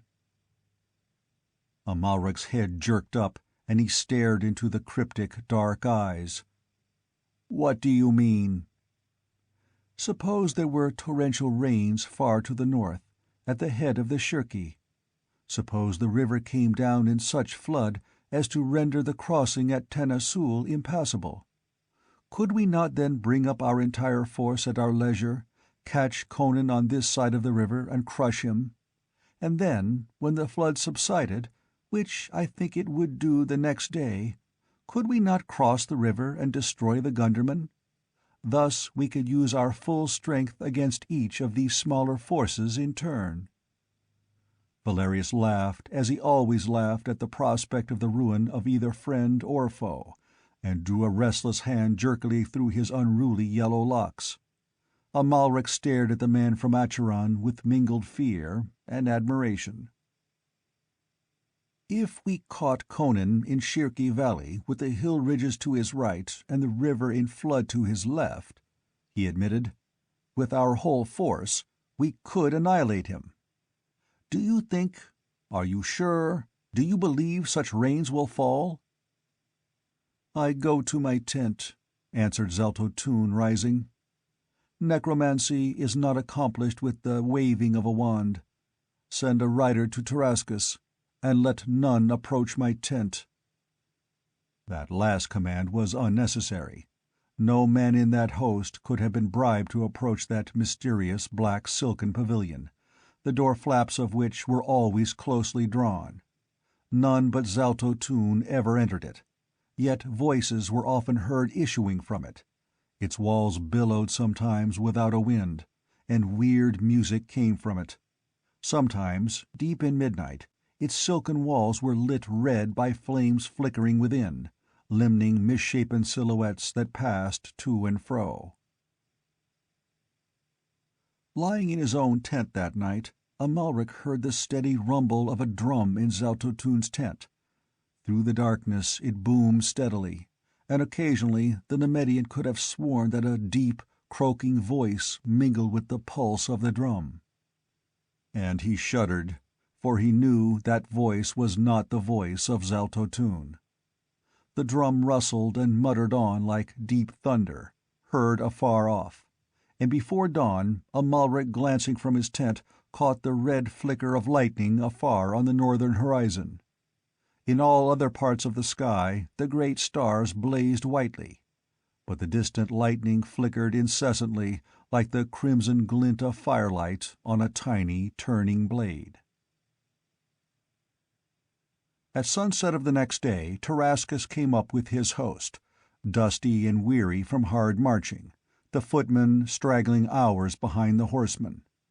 They camped in the plain near Amalric's camp, and at dawn the combined army moved westward. Ahead of him roved a swarm of scouts, and Amalric waited impatiently for them to return and tell of the Poitanians trapped beside a furious flood. But when the scouts met the column, it was with the news that Conan had crossed the river. "What?" exclaimed Amalric. "Did he cross before the flood?" "There was no flood," answered the scouts, puzzled. "Late last night he came up to Tanasul and flung his army across." "No flood?" exclaimed Zaltotun, taken aback for the first time in Amalric's knowledge. "Impossible! There were mighty rains upon the headwaters of the Shirki last night and the night before that." "That may be, your lordship," answered the scout. "It is true the water was muddy, and the people of Tanasul said that the river rose perhaps a foot yesterday, but that was not enough to prevent Conan's crossing."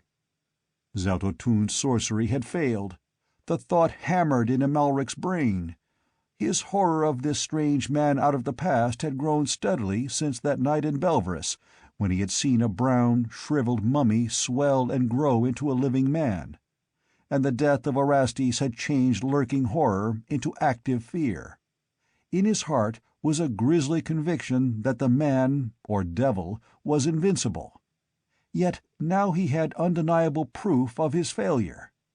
Yet even the greatest of necromancers might fail occasionally, thought the Baron. At any rate, he dared not oppose the man from Acheron, yet. Orastes was dead, writhing in Mitra only knew what nameless hell, and Amalric knew his sword would scarcely prevail where the black wisdom of the renegade priest had failed. What grisly abomination Zaltotun plotted lay in the unpredictable future. Conan and his host were a present menace against which Zaltotun's wizardry might well be needed before the play was all played.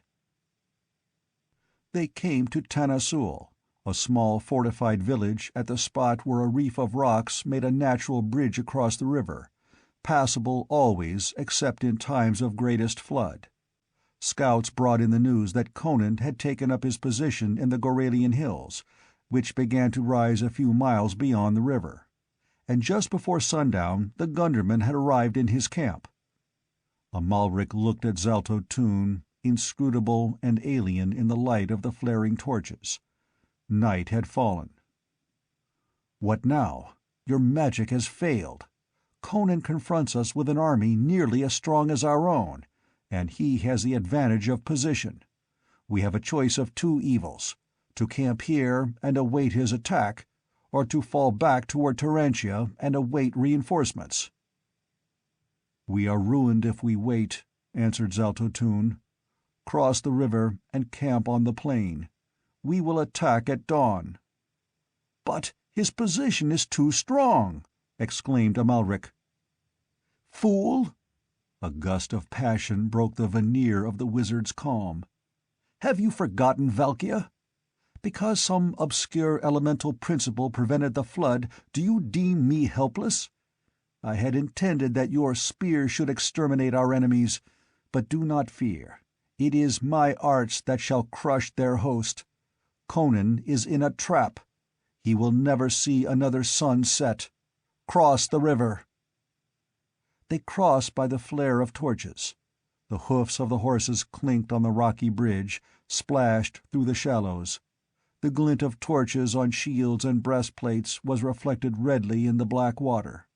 The rock bridge was broad on which they crossed, but even so it was past midnight before the host was camped in the plain beyond. Above them they could see fires winking redly in the distance. Conan had turned at bay in the Goralian hills, which had more than once before served as the last stand of an Aquilonian king. Amalric left his pavilion and strode restlessly through the camp. A weird glow flickered in Zaltotun's tent, and from time to time a demoniacal cry slashed the silence, and there was a low, sinister muttering of a drum that rustled rather than rumbled. Amalric, his instincts whetted by the night and the circumstances, felt that Zaltotun was opposed by more than physical force. Doubts of the wizard's power assailed him. He glanced at the fires high above him, and his face set in grim lines. He and his army were deep in the midst of a hostile country. Up there among the hills lurked thousands of wolfish figures out of whose hearts and souls all emotion and hope had been scourged except a frenzied hate for their conquerors, a mad lust for vengeance. Defeat meant annihilation, retreat through a land swarming with blood-mad enemies. And on the morrow he must hurl his host against the grimmest fighter in the Western nations, and his desperate horde. If Zaltotun failed them now— Half a dozen men-at-arms strode out of the shadows. The firelight glinted on their breastplates and helmet crests. Among them they half led, half dragged a gaunt figure in tattered rags. Saluting, they spoke. "My lord, this man came to the outposts and said he desired word with King Valerius. He is an Aquilonian." He looked more like a wolf the traps had scarred. Old sores that only fetters make showed on his wrists and ankles. A great brand, the mark of hot iron, disfigured his face. His eyes glared through the tangle of his matted hair as he half crouched before the Baron. "Who are you, filthy dog?" demanded the Nemedian. "Call me Tiberius," answered the man, and his teeth clicked in an involuntary spasm. "I have come to tell you how to trap Conan." "A traitor, eh?" rumbled the Baron. "Men say you have gold," mouthed the man, shivering under his rags. "Give some to me. Give me gold, and I will show you how to defeat the king." His eyes glazed widely, his outstretched, upturned hands were spread like quivering claws. Amalric shrugged his shoulder in distaste, but no tool was too base for his use. "If you speak the truth, you shall have more gold than you can carry," he said. "If you are a liar and a spy, I will have you crucified head down. Bring him along." In the tent of Valerius, the Baron pointed to the man who crouched shivering before them, huddling his rags about him. "He says he knows a way to aid us on the morrow. We will need aid, if Zaltotun's plan is no better than it has proved so far. Speak on, dog." The man's body writhed in strange convulsions. Words came in a stumbling rush. "Conan camps at the head of the Valley of Lions. It is shaped like a fan, with steep hills on either side. If you attack him tomorrow, you will have to march straight up the valley. You cannot climb the hills on either side. But if King Valerius will deign to accept my service, I will guide him through the hills and show him how he can come upon King Conan from behind. But if it is to be done at all, we must start soon. It is many hours' riding, for one must go miles to the west, then miles to the north, then turn eastward, and so come into the Valley of Lions from behind, as the Gundermen came." Amalric hesitated, tugging his chin. In these chaotic times it was not rare to find men willing to sell their souls for a few gold pieces. "If you lead me astray, you will die," said Valerius. "You are aware of that, are you not?" The man shivered, but his wide eyes did not waver. "If I betray you, slay me." "Conan will not dare divide his force," mused Amalric. "He will need all his men to repel our attack. He cannot spare any to lay ambushes in the hills. Besides, this fellow knows his hide depends on his leading you as he promised. Would a dog like him sacrifice himself? Nonsense. No, Valerius, I believe the man is honest. Or a greater thief than most, for he would sell his liberator," laughed Valerius. "Very well, I will follow the dog. How many men can you spare me?" 5,000 should be enough," answered Amalric. "A surprise attack on their rear will throw them into confusion, and that will be enough. I shall expect your attack about noon." "You will know when I strike," answered Valerius. As Amalric returned to his pavilion he noted with gratification that Zaltotun was still in his tent, to judge from the blood-freezing cries that shuddered forth into the night from time to time. When presently he heard the clink of steel and the jingle of bridles in the outer darkness, he smiled grimly. Valerius had about served his purpose. The Baron knew that Conan was like a wounded lion that rends and tears even in his death throes. When Valerius struck from the rear, the desperate strokes of the Cimmerian might well wipe his rival out of existence before he himself succumbed. So much the better. Amalric felt he could well dispense with Valerius once he had paved the way for a Nemedian victory. The 5,000 horsemen who accompanied Valerius were hard-bitten Aquilonian renegades for the most part. In the still starlight they moved out of the sleeping camp, following the westward trend of the great black masses that rose against the stars ahead of them. Valerius rode at their head, and beside him rode Tiberius, a leather thong about his wrist gripped by a man-at-arms who rode on the other side of him. Others kept close behind with drawn swords. "Play us false, and you die instantly," Valerius pointed out. "I do not know every sheep path in these hills, but I know enough about the general configuration of the country to know the directions we must take to come in behind the Valley of Lions. See that you do not lead us astray." The man ducked his head and his teeth chattered as he volubly assured his captor of his loyalty, staring up stupidly at the banner that floated over him, the golden serpent of the old dynasty. Skirting the extremities of the hills that locked the Valley of Lions, they swung wide to the west. An hour's ride and they turned north, forging through wild and rugged hills, following dim trails and tortuous paths. Sunrise found them some miles northwest of Conan's position, and here the guide turned eastward and led them through a maze of labyrinths and crags. Valerius nodded, judging their position by various peaks thrusting up above the others. He had kept his bearings in a general way, and he knew they were still headed in the right direction. But now, without warning, a gray, fleecy mass came billowing down from the north, veiling the slopes, spreading out through the valleys. It blotted out the sun. The world became a blind gray void in which visibility was limited to a matter of yards. Advance became a stumbling, groping muddle. Valerius cursed. He could no longer see the peaks that had served him as guideposts. He must depend wholly upon the traitorous guide. The golden serpent drooped in the windless air. Presently, Tiberius seemed himself confused. He halted, stared about uncertainly. "Are you lost, dog?" demanded Valerius harshly.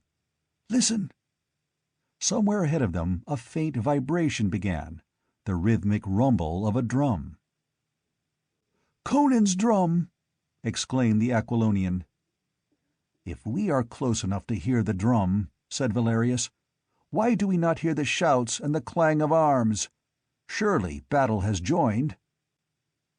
"The gorges and the winds play strange tricks," answered Tiberius, his teeth chattering with the ague that is frequently the lot of men who have spent much time in damp underground dungeons.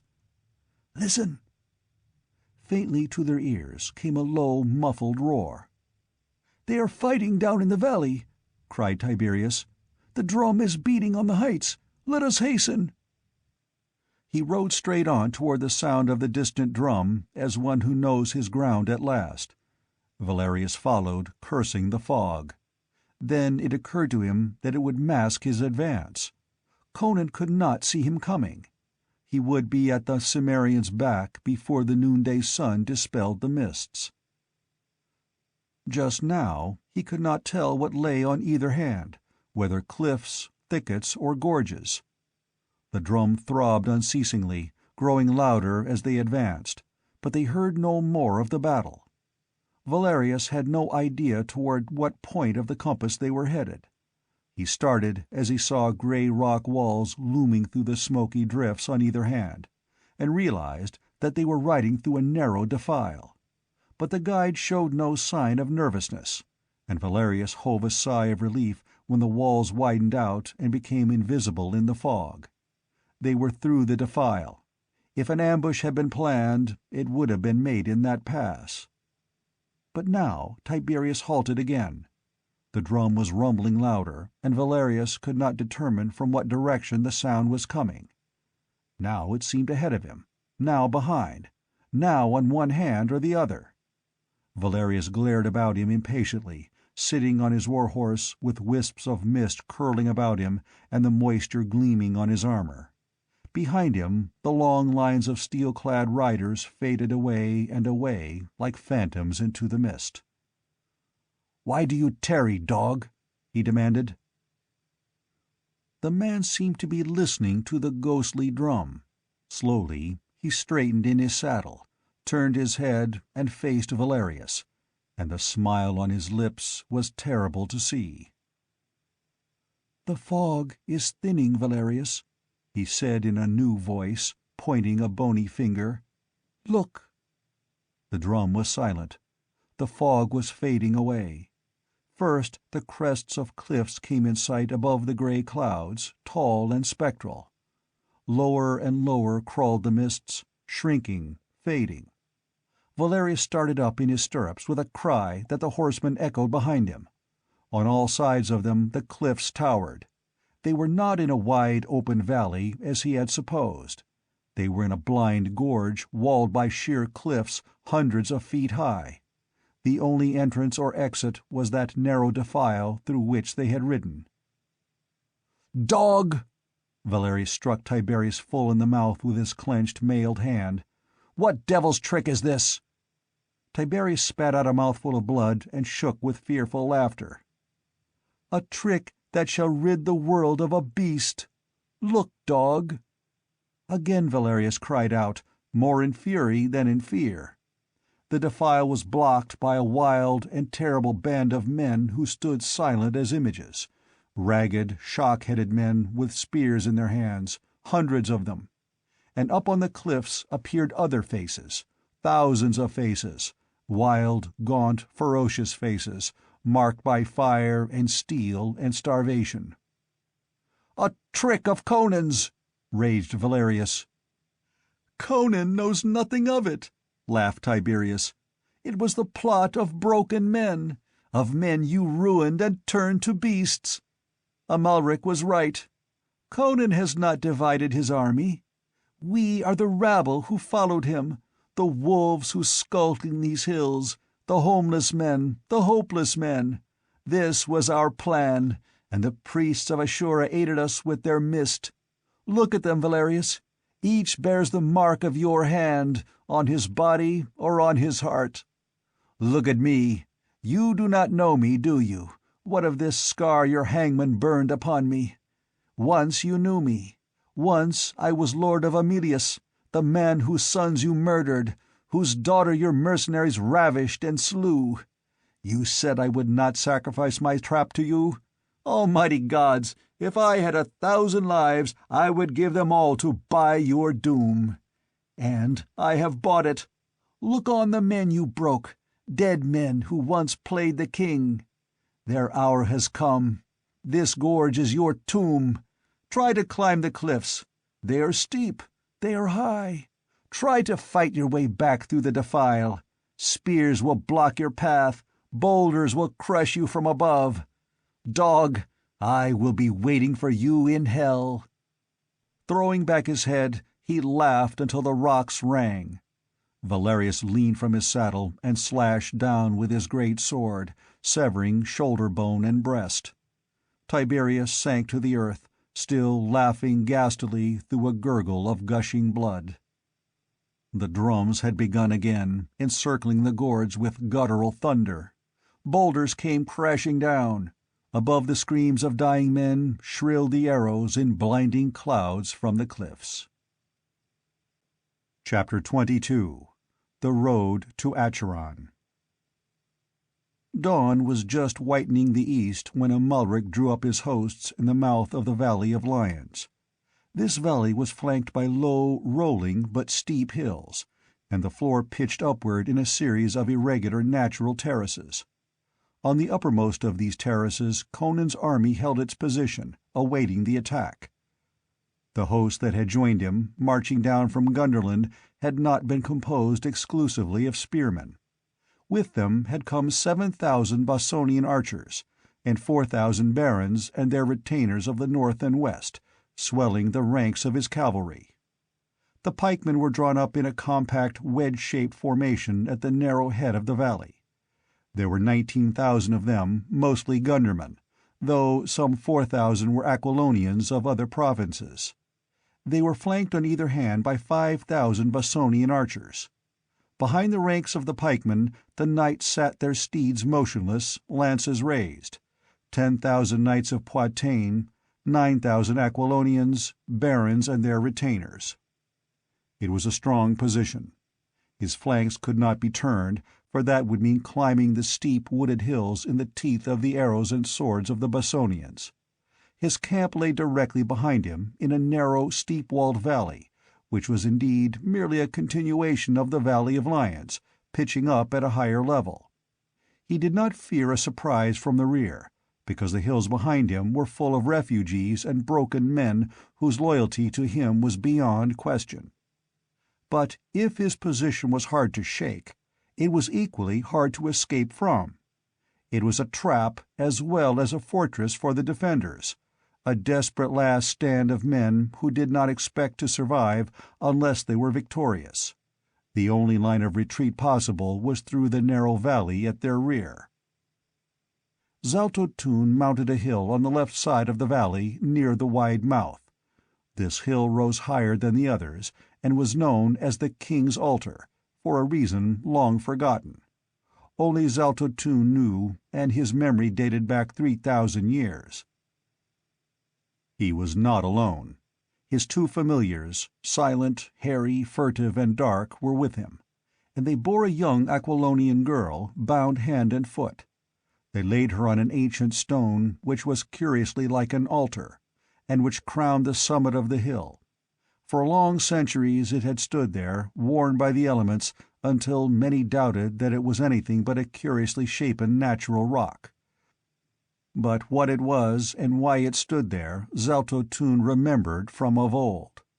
The familiars went away, with their bent backs like silent gnomes, and Zaltotun stood alone beside the altar, his dark beard blown in the wind, overlooking the valley. He could see clear back to the winding Shirki, and up into the hills beyond the head of the valley. He could see the gleaming wedge of steel drawn up at the head of the terraces, the burgonets of the archers glinting among the rocks and bushes, the silent knights motionless on their steeds, their pennons flowing above their helmets, their lances rising in a bristling thicket. Looking in the other direction, he could see the long serried lines of the Nemedians moving in ranks of shining steel into the mouth of the valley. Behind them, the gay pavilions of the lords and knights and the drab tents of the common soldiers stretched back almost to the river. Like a river of molten steel, the Nemedian host flowed into the valley, the great scarlet dragon rippling over it. First marched the bowmen, in even ranks, arbalests half raised, bolts knocked, fingers on triggers. After them came the pikemen, and behind them the real strength of the army, the mounted knights, their banners unfurled to the wind, their lances lifted, walking their great steeds forward as if they rode to a banquet. And higher up the slopes the smaller Aquilonian host stood grimly silent. There were 30,000 Nemedian knights, and, as in most Hyborian nations, it was the chivalry which was the sword of the army.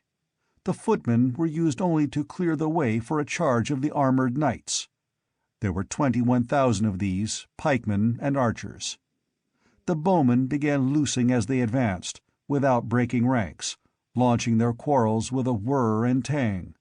But the bolts fell short or rattled harmlessly from the overlapping shields of the gundermen.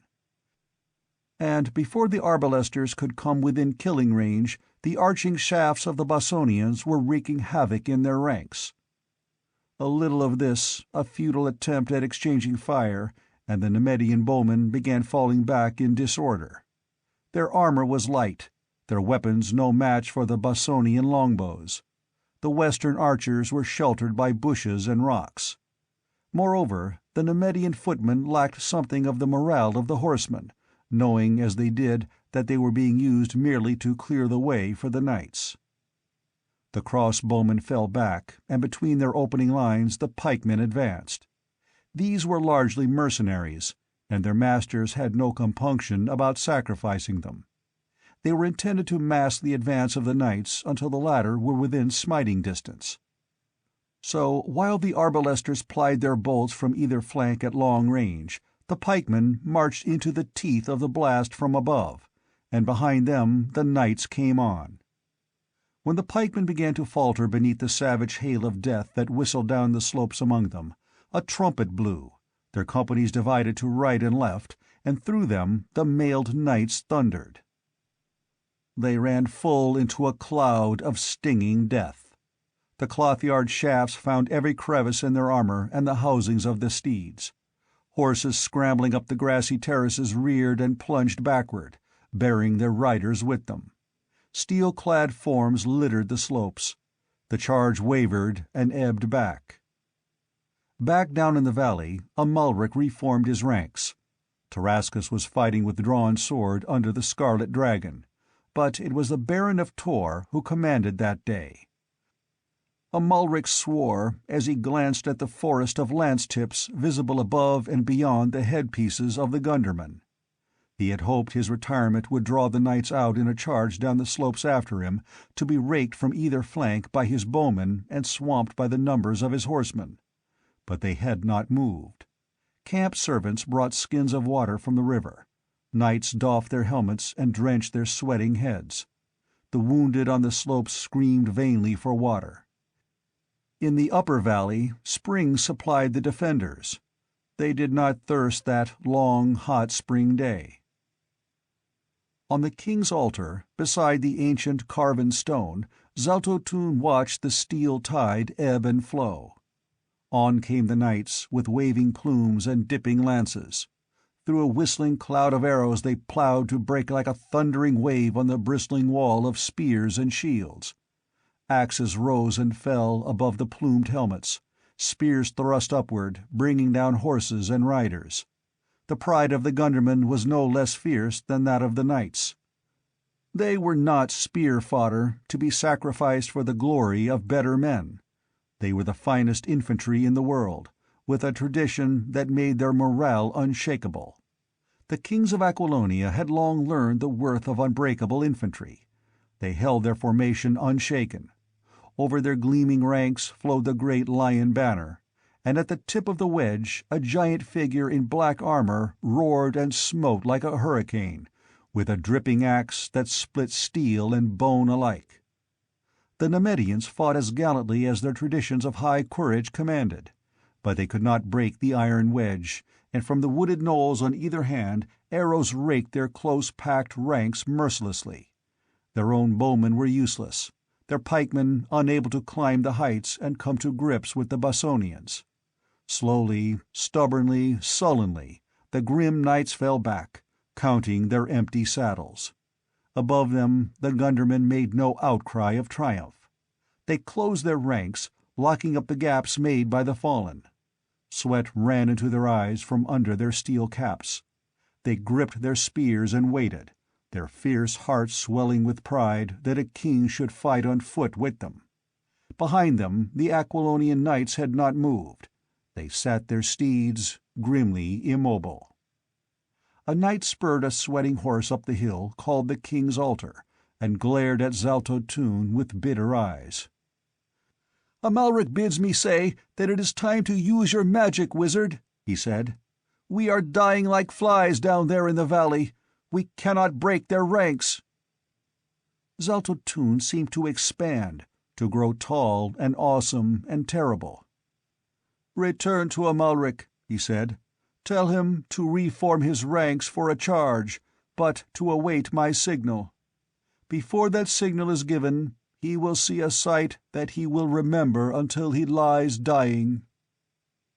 The knight saluted as if compelled against his will, and thundered down the hill at breakneck pace. Zaltotun stood beside the dark altar stone and stared across the valley, at the dead and wounded men on the terraces, at the grim, blood-stained band at the head of the slopes, at the dusty, steel-clad ranks reforming in the vale below. He glanced up at the sky, and he glanced down at the slim white figure on the dark stone. And, lifting a dagger inlaid with archaic hieroglyphs, he intoned an immemorial invocation.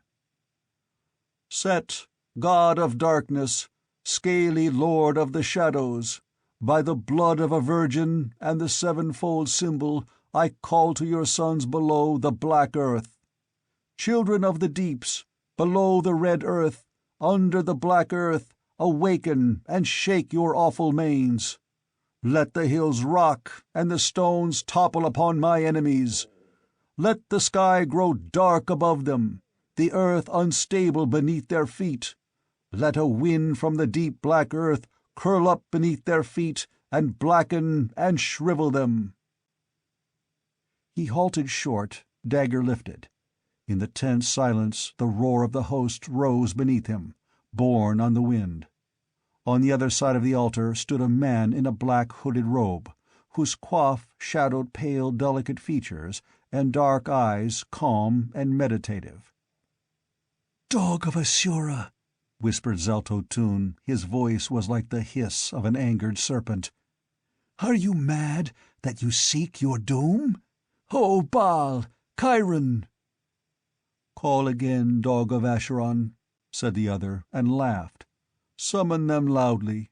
They will not hear, unless your shouts reverberate in hell." From a thicket on the edge of the crest came a somber old woman in peasant garb, her hair flowing over her shoulders, a great grey wolf following at her heels. "Witch, priest, and wolf," muttered Zalto-Tun grimly, and laughed. "Fools, to pit your charlatan's mummery against my arts!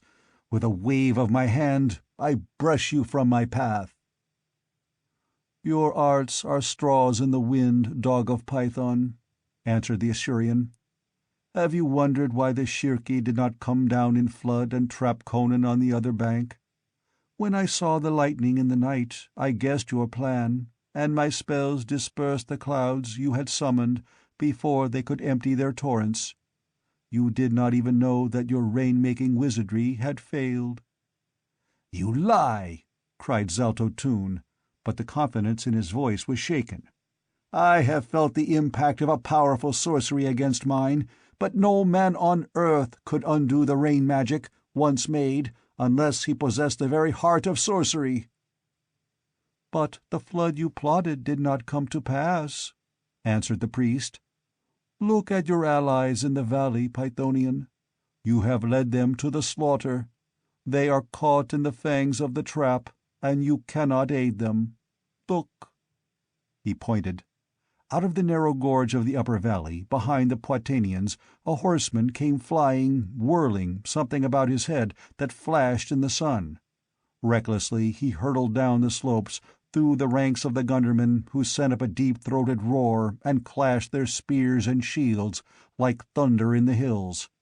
On the terraces between the hosts, the sweat-soaked horse reared and plunged, and his wild rider yelled and brandished the thing in his hands like one demented.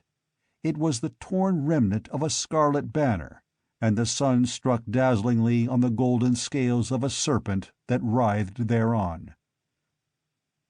"Valerius is dead!" cried Hadrathus ringingly. "A fog and a drum lured him to his doom. I gathered that fog, dog of Python, and I dispersed it. I, with my magic, which is greater than your magic." "What matters it?" roared Zalto-Tun, a terrible sight, his eyes blazing, his features convulsed. "Valerius was a fool. I do not need him. I can crush Conan without human aid." "Why have you delayed?" mocked Hadrathus. "Why have you allowed so many of your allies to fall pierced by arrows and spitted on spears?" "Because blood aids great sorcery," thundered Zalto-Tun in a voice that made the rocks quiver. A lurid nimbus played about his awful head. "Because no wizard wastes his strength thoughtlessly. Because I would conserve my powers for the great days to be, rather than employ them in a hill-country brawl. But now, by Set, I shall loose them to the uttermost. Watch, dog of Assura, false priest of an outworn god, and see a sight that shall blast your reason for evermore." Hadrathus threw back his head and laughed, and hell was in his laughter. "Look, black devil of Python!" His hand came from under his robe holding something that flamed and burned in the sun, changing the light to a pulsing golden glow in which the flesh of Zalto-Tun looked like the flesh of a corpse. Zalto-Tun cried out as if he had been stabbed. "The heart! The heart of Ahriman!" "Aye, the one power that is greater than your power." Zalto-Tun seemed to shrivel, to grow old. Suddenly his beard was shot with snow, his locks flecked with grey. "The heart," he mumbled. "You stole it! Dog! Thief!" "Not I. It has been on a long journey far to the southward. But now it is in my hands, and your black arts cannot stand against it. As it resurrected you, so shall it hurl you back into the night whence it drew you. You shall go down the dark road to Acheron, which is the road of silence and the night. The dark empire, unreborn, shall remain a legend and a black memory. Conan shall reign again, and the heart of Ahriman shall go back into the cavern below the temple of Mitra, to burn as a symbol of the power of Aquilonia for 1,000 years." Zaltotun screamed inhumanly and rushed around the altar, dagger lifted. But from somewhere, out of the sky perhaps, or the great jewel that blazed in the hand of Hadrathus, shot a jetting beam of blinding blue light. Full against the breast of Zaltotun it flashed, and the hills re-echoed the concussion. The wizard of Acheron went down as though struck by a thunderbolt, and before he touched the ground he was fearfully altered. Beside the altar stone lay no fresh slain corpse, but a shriveled mummy, a brown, dry, unrecognizable carcass sprawling among moldering swathings. Somberly, old Zaleta looked down. "He was not a living man," she said. "The heart lent him a false aspect of life that deceived even himself. I never saw him as other than a mummy." Hadrathus bent to unbind the swooning girl on the altar, when from among the trees appeared a strange apparition: Zaltotun's chariot drawn by the weird horses. Silently they advanced to the altar and halted, with the chariot wheel almost touching the brown withered thing on the grass.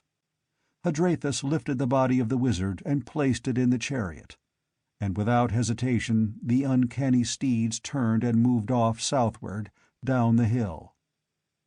And Hadrathus and Zaleta and the Grey Wolf watched them go, down the long road to Acheron, which is beyond the ken of men. Down in the valley, Amalric had stiffened in his saddle when he saw that wild horseman curvetting and caracoling on the slopes while he brandished that blood-stained serpent banner. Then some instinct jerked his head about, toward the hill known as the King's Altar. And his lips parted. Every man in the valley saw it, an arching shaft of dazzling light that towered up from the summit of the hill, showering golden fire. High above the hosts it burst in a blinding blaze that momentarily paled the sun. "That's not Zaltotun's signal!" roared the Baron. "No," shouted Tarascus, "it's a signal to the Aquilonians! Look!" Above them the immobile ranks were moving at last, and a deep-throated roar thundered across the vale. "Zaltotun has failed us!" bellowed Amalric furiously. "Valerius has failed us!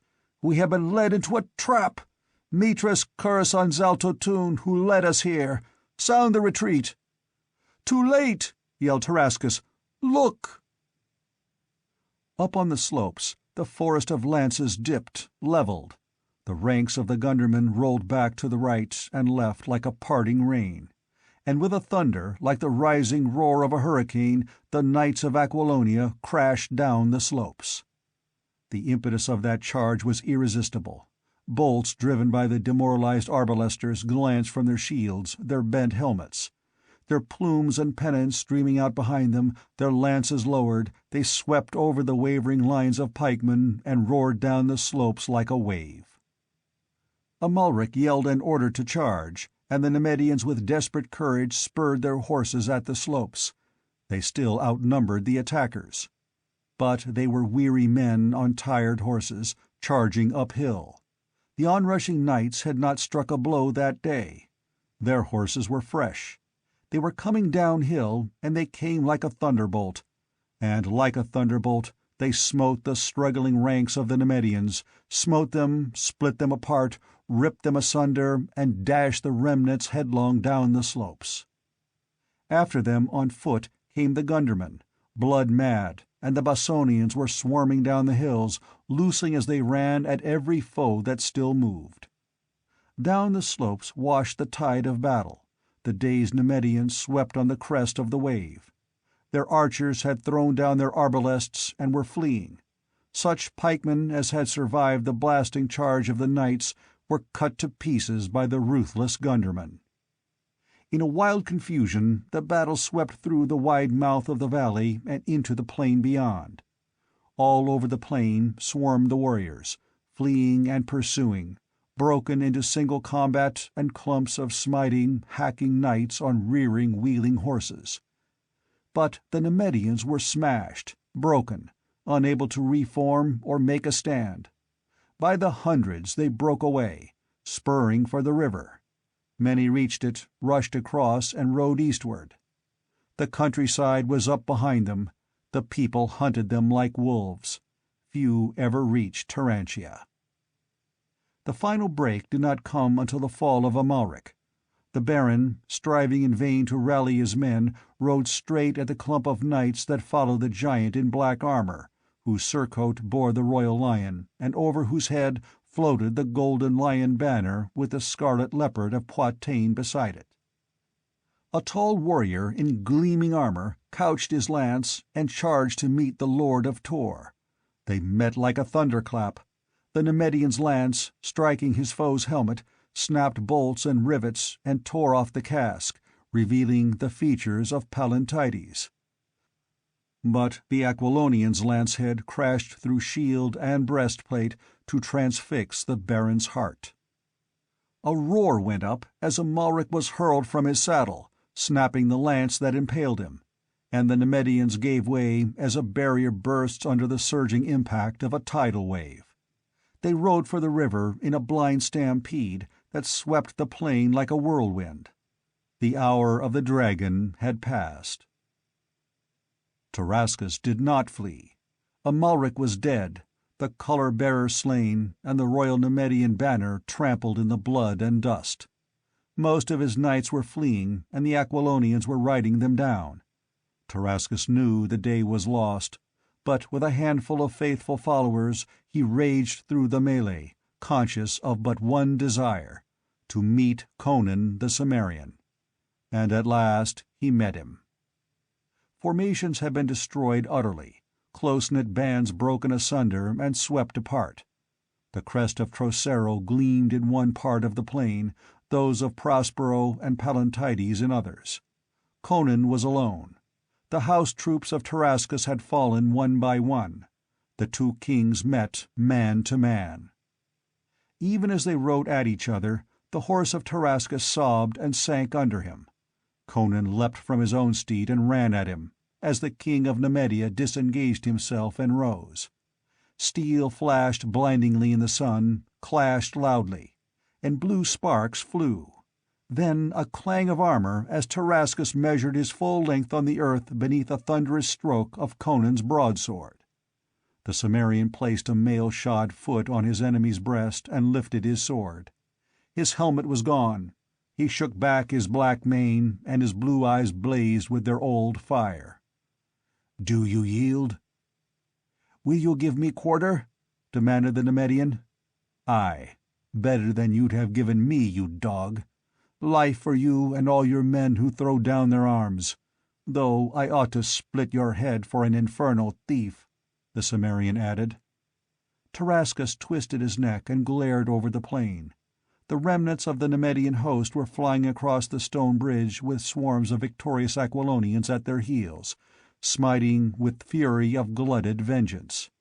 Bossonians and gundermen were swarming through the camp of their enemies, tearing the tents to pieces in search of plunder, seizing prisoners, ripping open the baggage, and upsetting the wagons. Tarascus cursed fervently, and then shrugged his shoulders, as well as he could under the circumstances. "Very well, I have no choice. What are your demands?" "Surrender to me all your present holdings in Aquilonia. Order your garrisons to march out of the castles and towns they hold without their arms, and get your infernal armies out of Aquilonia as quickly as possible. In addition, you shall return all Aquilonians sold as slaves, and pay an indemnity to be designated later, when the damage your occupation of the country has caused has been properly estimated. You will remain as hostage until these terms have been carried out." "Very well," surrendered Tarascus. "I will surrender all the castles and towns now held by my garrisons without resistance, and all the other things shall be done. What ransom for my body?" Conan laughed and removed his foot from his foe's steel-clad breast, grasped his shoulder, and heaved him to his feet. He started to speak, then turned to see Hadrathus approaching him. The priest was as calm and self-possessed as ever, picking his way between rows of dead men and horses. Conan wiped the sweat-smeared dust from his face with a blood-stained hand. He had fought all through the day, first on foot with the pikemen, then in the saddle leading the charge. His surcoat was gone, his armor splashed with blood and battered with strokes of sword, mace, and axe. He loomed gigantically against a background of blood and slaughter, like some grim pagan hero of mythology. "Well done, Hadrathus," quoth he gustily. "By Crom, I'm glad to see your signal. My knights were almost mad with impatience and eating their hearts out to be at sword strokes. I could not have held them much longer. What of the wizard?" "He has gone down the dim road to Acheron," answered Hadrathus, "and I am for Terentia. My work is done here, and I have a task to perform at the temple of Mitra. All our work is done here. On this field we have saved Aquilonia, and more than Aquilonia. Your ride to your capital will be a triumphal procession through a kingdom mad with joy. All Aquilonia will be cheering the return of their king, and so, until we meet again in the great royal hall, farewell." Conan stood silently watching the priest as he went. From various parts of the field knights were hurrying toward him. He saw Palantides, Trocero, Prospero, Servius Galanus, their armor splashed with crimson. The thunder of the battle was giving way to a roar of triumph and acclaim. All eyes, hot with strife and shining with exultation, were turned toward the great black figure of the king. Mailed arms brandished red-stained swords. A confused torrent of sound rose, deep and thunderous as the sea surf. "Hail, Conan, King of Aquilonia!" Tarascus spoke. "You have not yet named my ransom." Conan laughed and slapped his sword home in its scabbard. He flecked his mighty arms and ran his blood-stained fingers through his thick black locks, as if feeling there his re-won crown. "There is a girl in your seraglio named Zenobia." "Why, yes, so there is." "Very well." The king smiled as at an exceedingly pleasant memory. "She shall be your ransom, and naught else. I will come to Belvris for her, as I promised. She was a slave in Nemedia, but I will make her queen of Aquilonia." The end of The Hour of the Dragon by Robert E. Howard.